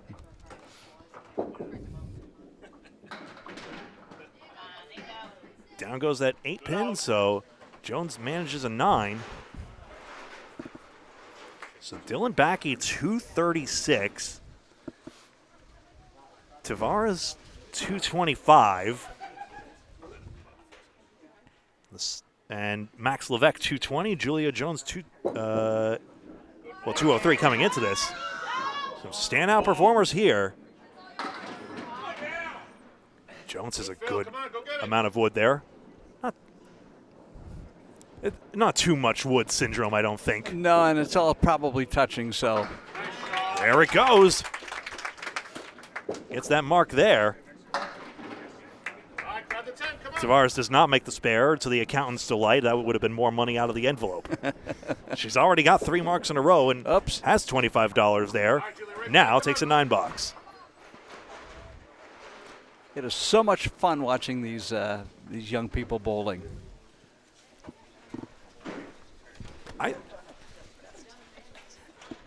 Once upon a time, bowling alleys really were like that extra living room you had, but it was in your community as well. I watched a YouTube video recently on that. It evoked the poetry of 10-pin bowling. But obviously, even in 10-pin land, perfectly functional leagues where, they had like a few hundred bowlers and were profitable, but not profitable enough for what if you put a condo on that piece of dirt? Speaking of. Oh, the wood deflected Tavares. That was the only spot she could have hit it and missed it because either way, the wood was touching or it was off at an angle, but she capped it and that deflected the ball, which is too bad. Could have been her 3rd spare in 4 frames. Trouble with end caps, right, Paul? Yeah. 9. Josh DeBro just came over and said hello. Yeah. One of the owners of this wonderful bowling center, Academy Lanes in Haverhill. Yeah, that's what goes wrong. Boink. Yeah. It's a brutal fact. The ball weighs less than the pins. For anyone new to Candlepin, the FAQs are in the description. Thanks for making it this far also. Yeah, the pins weigh 2.8, I believe, and the ball is no more than 2.7. Correct. Is that correct? Yeah. You knew. You remember. Well, I just wanted to see if you remembered it, but I knew you did because you have a steel trap mind. I have come to discover. I've sponged a lot up. I have not been like at this game for years. Obviously, I was first exposed to it at Acton Bowlodrome, just like you. Is that right? Yeah, No way. I was. Yeah. Obviously. What years would that have been? That puts me in like the early 2000s, basically. Okay. Yeah, I was gone by then because radio put me at different hours and places. Of course. But I was associated on league and with the ICBA from 84 to 94. So for 10 years. How about that? Bob and Sharon Sundberg. Sadly, Sharon no longer with us, and one of their sons runs that one, and the other one runs the Needham Bowlaway. Zach Sundberg, hello. Zach Sundberg, that's right, and Josh. That's right. Yeah. I mean, they were just little twerps when we first met them in the 80s. And I'm glad they kept the tradition going. Well, that's the way you want to be. Menaces on the lanes and the best of friends off the lanes. That's it. These guys are giving it their all right now, and then there'll be hearty handshakes all around. I'm telling you, a 2-pin difference. So in the case of a tie, which is very possible, it's 2 frames for each bowler, correct? I'm pretty sure I read that somewhere. Not an entire game. I believe you. Paul did write it down in one of the sacred texts he always gives. It's always a group chat beforehand. Well, let's make an executive decision. It'll be a 2-frame roll-off. Everybody will bowl. Unless somebody gets a 3-point conversion, then, the next touchdown counts. Oh, yeah, overtime rules. That's a thing. Right? It feels like it changes every year. I had the opportunity to possess. And what did you do with it? I don't want to talk about it. Maxx uninterested in where this lands. 1, 3, 9, and 10. Ooh, Moore got a skinny slice of the head pin, but that's well more than enough. Look at that. All right, right at it. Let's go. Mixed up wow. It's virtually even Stevens right now. On paper, the Grizzlies should be stronger. That was a beautiful shot. But Levesque makes the mark. Oh, maybe we are headed for a tie. Thank you for bringing up the subject, Mike. Well, so people can refill their coolers. Yeah. Or their cocktail glasses. Sit back and relax. We got ourselves string 3. Whatever John Forsland says, sit back and enjoy. That's right. Springfield, Mass. Boy. Now a longtime NHL commentator. That's head pin. That 8 was tapped. How did that not go down? But he's got 3 pieces of wood. And I think they're all frozen or at least touching. It's on a spare fill 2-7 for Moore. Let's see where he puts it. He is so accurate. This is of interest to me. Somewhere in the middle, I suppose. Yep, there you go. Anywhere red line left is what I figured. 2 in a row. Oh. All right, grab the out. Come on. Tough one for Dylan there. Going to the left of the 1 pin. Gets nothing. That's where he wanted to put it. And that, my friends, is a Paul Graham special. Still haven't said it 3 times on the broadcast. Miss the second, make the third. Never a good time for that. Unless you're winning. And other provisos and addendums. 36 through 3. You mean addenda? I was never very good at school. No, you are. I should not have corrected you because. No. I'm doing a bit. I'm insufferable sometimes. This would be for $25 if Maxx can make this. Oh, 3rd in a row. That's right. If and only if. Winning the pinning battle at least. 8 pins Mixed plus up. an extra mark. You folks know to watch that yellow smudge. It's non-standard, but to the right of the scoreboard. There's a little Canadian smudge there. And 5-pin. Ooh, foul chowie. I think that's where he wanted to hit it, too. Yeah, he knows that was a big chance for his team here. Oh. Early release at the line costs more the second ball. He does grab a few. Again, we're going to be about a mark apart here going into the last 5 frames. A rare miss for young Maxx with 2X Levesque. Nice shot. Before, apropos nothing, multitasking this, you kept the score on Stars and Strikes as well. Did you have this weird console computer as well to type in all the scores? Oh, it was homemade by Sean. Sean Howard? Sean Howard, yes. No kidding. I should ask him sometime. And it was, well, I mean, we started using it in '97, so computers were a little more crude at the time, but he made it, he programmed it so that it would do what it did. And so, yeah, I was the one that was running it. Very good. But, again, nothing compared to what you're doing. You're multitasking on several levels here Actively. that I didn't have to worry about. But you're well paid, so I think that probably. Oh, look at this. He split the difference right in between, took out nothing. Yeah. Very rare to see the wood even jump up like that as I well. know. Most of the day, the bowlers have been within 20 pins, and more often than not, this game, 10 pins or less apart, which is pretty amazing. Well, 2 more grabbed here by Moore to gain a 1-pin advantage in that frame, and now we go back to the top. And this figure has a handicap in, yes or no? That's built in, so what you see is what you get. Mixed Up Wow leads the match by 7 pins.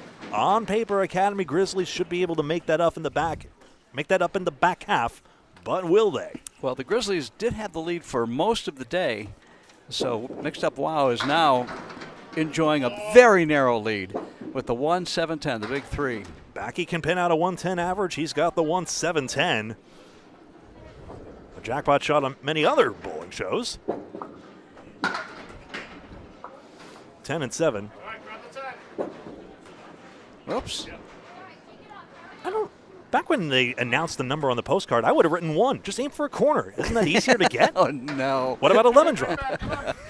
I wonder how many people did do that, did 1, or gutter ball. Can you put 0? Yeah. Easy game, buddy. 9 versus 6, so 3 pins for Academy Grizzlies. Taking a check at the scores here, and yes, it is all accurate right now. 1067 plays 1063 post handicap. Net of handicap? I should know the difference. I'm an accountant. Bakke the 1-6-10. There's a nice shot. Oh, didn't curve enough. Almost gets there, but now Sperounis has a quandary here. Do you aim for the head pin or do you go for the 6-10, the prudent shot? He'll try the aggressive out. Sorry, I put a precarious blue cable there. Peak Candlepin Bowling Network, but as long as that stays plugged in, all should be well. The great Josh Daly has just entered the bowling center. Another Academy coach. Yeah. Academy Lanes men's champion. It's so good to see him. Yeah, actually, Academy Lanes sponsored both teams. Put it back in for the lemon drop. The 4-pin or the 6-pin out on the first ball. Hi, Josh. Waving to his fans. Usually he crashes the broadcast booth by now. I'm amazed he's shown restraint. Just by the 6-pin. 2, 5, and 7 for Thomas. I don't know if I want him near her. He's drinking something that's blue. Yeah. Don't go there. Here's an 8-box. Genuinely, let me see if I can wave him down 1 second. 9 versus 8. Nice, busy. 9-pin difference in this match. Yeah. You were hit. Oh, I see. I've put it in the wrong spot, silly. That's better. Excuse me. So he's got the 7-pin. Bakke does over on lane 4. All right. Enough room to sneak by the fallen wood and take it out without having the ball deflected away from the pin. Well, he's been gaining on the pinning here. Like on paper, that was supposed to happen. Yeah, he wanted to try the wood, which is kind of dangerous versus directly at it. That's what they all say, Mike. Go directly for the pin when in doubt. But maybe he did, and it just didn't look that way. Yeah. There you go. He's going, yep, should have done it. I got to do the commentary for Paul. When you see a pin, play a pin. Let's go. Big finish. 10 versus 8. Bakke over Sperounis. One time, I have left Paul. I have flaked on Paul before. Unfortunately, there was one time where I was actually deathly sick and I couldn't make the any doubles event. And I felt really bad about that, so I imagine how he feels right now. I mean, it's such an incredible adventure now for the past few years. I remember I was in Arizona when I found out, oh, yeah, we got the rights to Candlepins for Cancer, and here we are a few years later and tens of thousands of dollars later as well. Actually, Bakke just cracked 100,000, right? Fairly recently. $106,000. Thank you, everybody who's sent money. We had somebody drop a $500 check in our little box here today. Yeah. Charity always does well. There's a reason we put these events on. Obviously, it's an investment to do, but... Oh, the jar's empty. Oh, but he's taking it. That's why, I imagine. Right. Oh. Now that gets away there. Just one pin. That's right. Paul came by and took the jar's contents. That's a fill of 1, I'm afraid. But Dylan Bakke, 336. So a big gain there. And a 1-pin difference. How about that? Other than, I believe somebody's on a spare here. We'll see it in just a second once the screensaver leaves. Why this person? Sammy Smith. So can she fill it up? We're going to see what the true lead is here going into these final 15 boxes. Her try. Does it hook back? Not quite, just 2. No money for Candlepins for Cancer and no good count there. Kaufman, wow. Thought she had a chance there. The ukulele strummer, 7 pins to go. She's actually wearing that Stronger Together shirt. I believe that was for Kim Baker's fight against the disease, in fact. Really? Yeah, she's a survivor as well. So she knows the importance of fundraising for a disease that, affects everyone, hopefully indirectly at best. It's almost impossible to get through life without knowing somebody or being someone who has cancer. Yeah. I do this for my mother. I'll just mention that much. Okay. Always a pleasure to be here. We have a lot of fun for a serious cause despite this unserious leave. And look at this, a 1-2-3 she took out. You don't see that very often. If she makes this, I'll pay her the money myself. Seriously. Right. Come on, Sammy. I might as well put that in Fort Knox. Such a drag. You obviously want to be on one of those front pins there because now Alyssa can gain here. Sentence I feel like I've said a few times today. 8 box. And, not bad, I would say, Mike.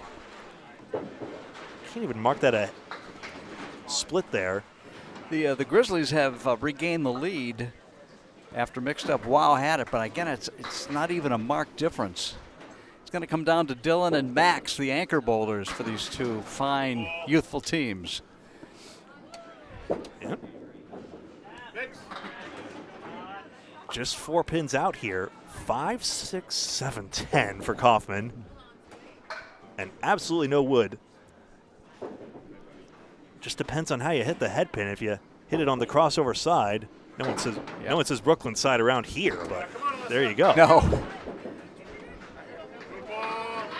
And oh, what a great try.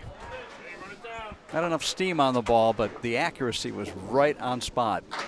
This is such a great crowd we have here. I'm just looking on. I mean, I'm sure a lot of proud parents as well, but I mean, just getting a rough head count, that's a few dozen, I'd say here. As many as can fit back here realistically. Come on, Alyssa. Having Tony Levesque kind of fill in for Paul was a treat. We miss Paul, but Tony had some interesting stories, giving us some insight into his son, Maxx, who he doesn't know as well as he should, we found out. I say with all due respect. Of course, of course. Just when you think you know your kids. Oh, just barely missing the head pin, Sammy Smith on lane 3. Next week on Streamers Cruelly Exposed. Sounds like it could be on Spike TV. Oh my, Kaufman's just made the 4-7-10. Wow. With wood, leveraged it perfectly. Smith cannot get it. We'll see that one again. A great shot as Academy Grizzlies try to make up the last of this handicap and probably have by now. Good stick, Smith. She gets 9. One more look at how Academy Grizzlies Picks this one up. Wow, that wood just kept on traveling. Forgive me, Mike, if I sound mesmerized. It's funny how this game just gets a grip on you. Did you get the lemon drop there? Oh, yes. It does. I feel like I have to do the same demonstrative pointing that Paul does. Yeah, I should do it for the folks listening as well. But well, if Paul were still alive. No, wait a minute. He was dead man walking this morning, honestly. Yeah. He got hit with something really bad. He's claiming at least it wasn't a Mack truck. No. This is going to keep going, by the way, and a spare. No, it's a 10 box, I beg your pardon, but. Yeah, because there was a 1 and then the 6 and then the 10. It picks up 5, though. How about another look at this one for Kaufman? Smith gained those 2 pins in the 8th, but then it just kept on going. Extras all the way. And an 11-pin difference in completed boxes. There's no spare fills to take into account here. Oh, that was a beautiful shot. High on the left side. Julia. Tavares has been great all day. Can pin out a 110 average just like Dylan Bakke did. Doesn't quite get there. Good idea. Yeah, excuse me. The wood didn't travel all the way across. No. That was nice.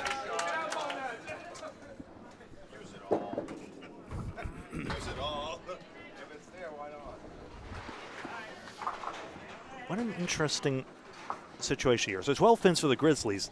Now they seem to have the advantage, but we saw Julia Jones succeed in this very red room yesterday, and Max Levesque, we've seen his firepower for Mixed Up Wow.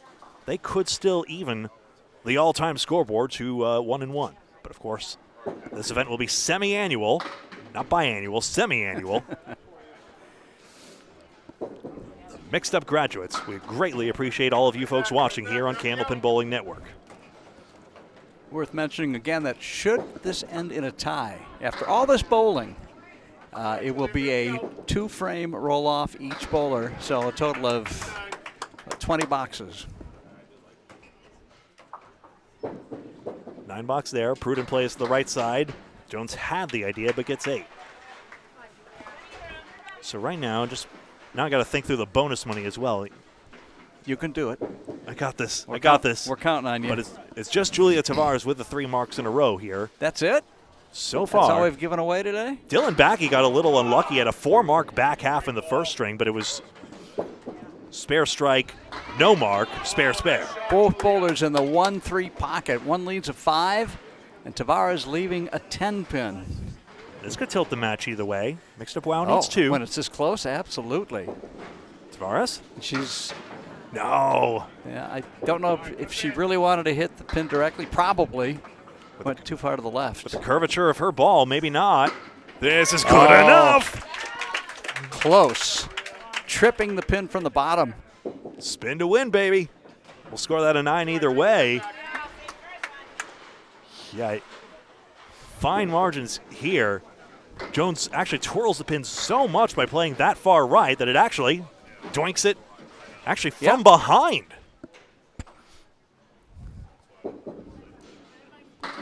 Headpin. Oh, man, that was nice. And she's got the 10-pin and, again, distracting wood. The same ruse as before. And she's going to have to go directly at it. Just like that. Beautifully done. She was not spooked by the last box where she missed the 10-pin twice in 2 tries. It's a mental game, this. Jones just the 2 and 4. Had the 2 marks, that's important, but now Tavares right back up to her old tricks. Jones wants these pins, gets 1 for 9. Let's go, big finish. Still less than 10 pins apart. Academy Grizzlies have made up 46 pins on the pinning alone, so that 3rd ball making a big difference here. That's a great stat. Obviously 84 pins in handicap, so that's more than half of it really being made up on the 3rd ball. It's making a big difference. Well, there's a 5 fill on the spare from Julia Tavares. I excel at statistics. Got it out a little bit too far to the right. Rolling wood, icing Jones a little bit, but now she can fire.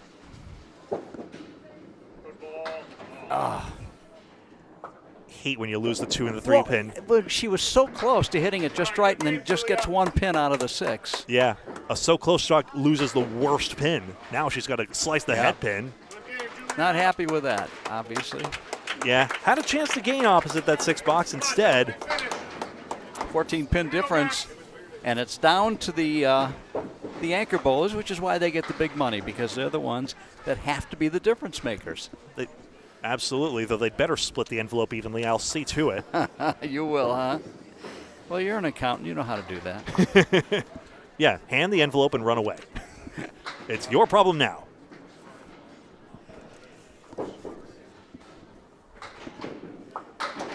Moore has the 1, 6, 8, and 10. Who you got out there? You think the mixed-up wow is going to turn the tide here? Maxx Levesque's going to have to turn on the head pin here. Who you got, chat?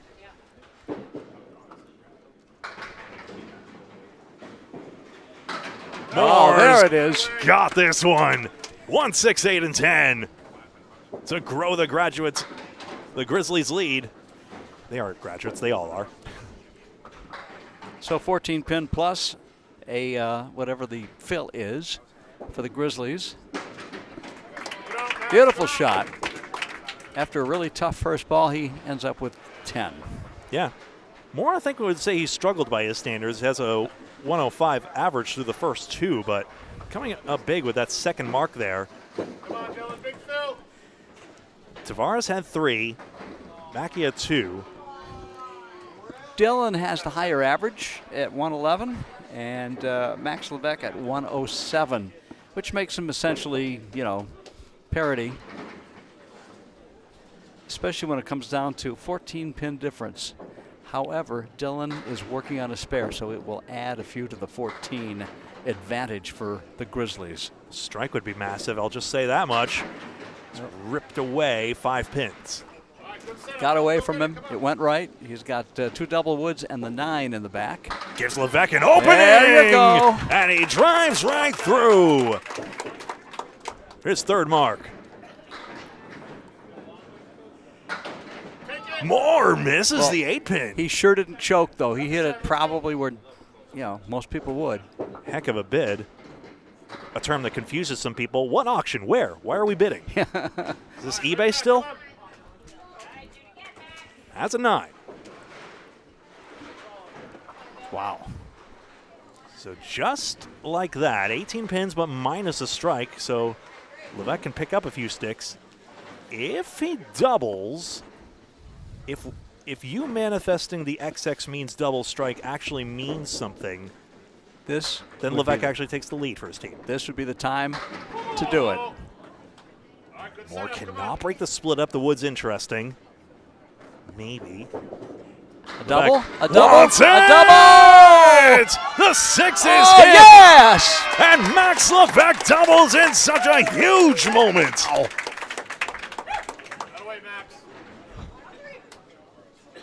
You better pay Mike Morin his royalty. Maxx Levesque. Max with 2X. 2 X's on the board, 2 X's in his name, and the lead now going back to mixed up wow. Moore can make the spare to take the lead right back. Oh, good shot, spare! My. That was so significant. Maxx Levesque had all the spotlight, but Dylan Moore at the last moment. What a finish.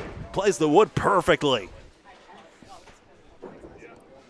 Yeah, this match heated up in a jiffy. But it was so close almost all the way through. You just knew it was going to come down to something like this. Has to be filled. Oh, look at this. Aren't you glad you're watching, folks? Dylan Moore, strike on spare. Levesque. Oh, well, great fill. Wishing he had that 3rd X about now, but the fill is 19 on the 1st. You see it updating on your graphics here.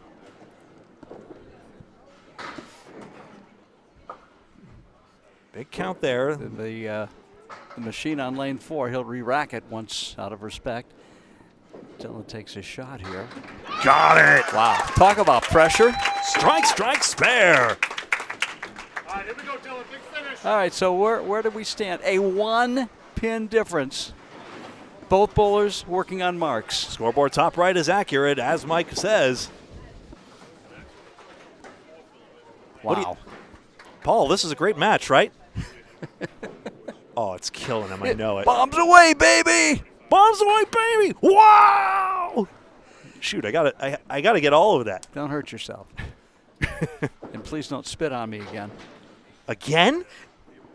Shoot, sorry about that. Here we go. Big Phil. That hurts. As a second ball, that's the only salvation. Max Levesque leads by 1. All right. Gets Makeable 7. spare. Come on, Dylan. Right at it. This is exciting. Levesque into the 140s. More a second ball.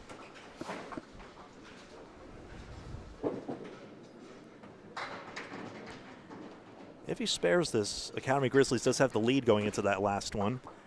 And would force a mark on the opposite. Oh, Wood? No. No 7-pin. Big chance for Levesque. 9 count is significant. Max gets it. He spares in the 10th. 4 marks in a row. Help me remember that $50 in bonus money. Ooh. Well, that should do it. The box is 9, and with 1 single stinking pin, Max Levesque has won this. 1 pin. If anyone's got one of those Mario Party banana peels, now would be a great time. Other than that, Stay behind the foul line is all you got to do. It's tied going into this, but it really isn't. That's plenty. There it is. Good time for a flower leave, I'll tell you that much. 153 from Max Levesque. Wow, wow, wow. A 4-pin victory for Mixed Up Wow. Incredible finish. Levesque 102, 118, 153. Hard luck losers Bakke and Tavares. Moore did well also. It was a great finish by the anchor bowlers. So shall we go talk to the bowlers? Yeah, we can have a few words with them. What the heck? Okay. We want to leave this live or what, as you're watching it? Yeah, we'll just keep it going. Actually, can you test the microphones first and then I'll... Test. Yep, 1, that 2. works. We're going to do some production on the live, folks, since we're shorthanded here. Okay, yep. We could just do that, yeah. 1, 2. 1, yeah, 2. yeah. Be right back, folks. Folks, you're watching how the sausage is made on these high-end productions.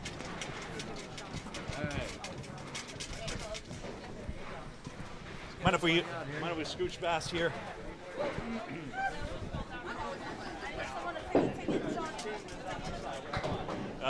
Either way. Shall we just bring everyone up here if you don't mind? Could game everyone. That was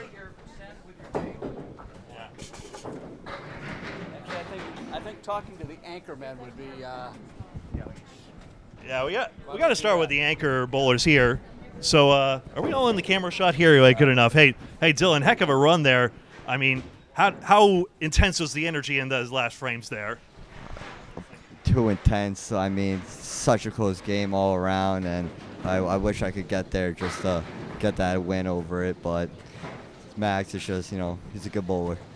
So. Yeah, it's still such a rush. Like, how much can you still remember of the match that just happened? Like, is every frame vivid in your mind, or is it just like one big rush there? One big rush. I mean, my heart's still beating from the last couple boxes where it was so close, but I did what I could. It wasn't enough, but still have fun. Great bowling, and of course they won on the handicap as well. So good job, all 4 of you. And I'll turn it over to the winners now. Mike Morin. Wow, Max Levesque. Did you have any idea what you needed? Sort of. Some around that, but... Did you know it was tied after, you only needed to keep the ball on the lane? I was trying not to look at it too much, but yeah. Yeah, the crowd really helped out a lot, with all the cheering, a lot, Yeah. But how does somebody your age and all these people, just right under pressure, you did what you had to do? Pressure, no lack of pressure up there. Yeah. So. Well, you know, your dad was talking with us, and he was great. And I asked him, you know, why do you have 2 X's for Maxx? And I think I found out when you threw 2 strikes. There we go. I didn't even think the second one was going to go, and it did. And I was like, oh, wow. So, yeah, Dylan's a great bowler. They all are. Everyone here is. But you're the ukulele player, right? Do you have it in your car? No, not in my car. It's at my house. Well, we can wait. Go ahead. I live 30 minutes away, so that'd be a long walk. It'll be a long street. Well, congratulations to you and your team. Very impressive, and it was within 10 pins most of the day. I don't know if you were like kind of paying attention or not, but it was really great, and your dad added a lot to the broadcast. We wish Paul Grant, a man who wouldn't miss this for anything, but he was really sick. I know. All right, well, Greg, do you want to wrap it up here? Exciting day. What a day. Thank you very much for watching this presentation of Candlepins for Cancer here on Candlepin Bowling Network. For Mike Morin, Paul Grant, and myself, Greg Gouillart, thank you for watching. Until next time, so long. Round of applause for the bowlers. All right.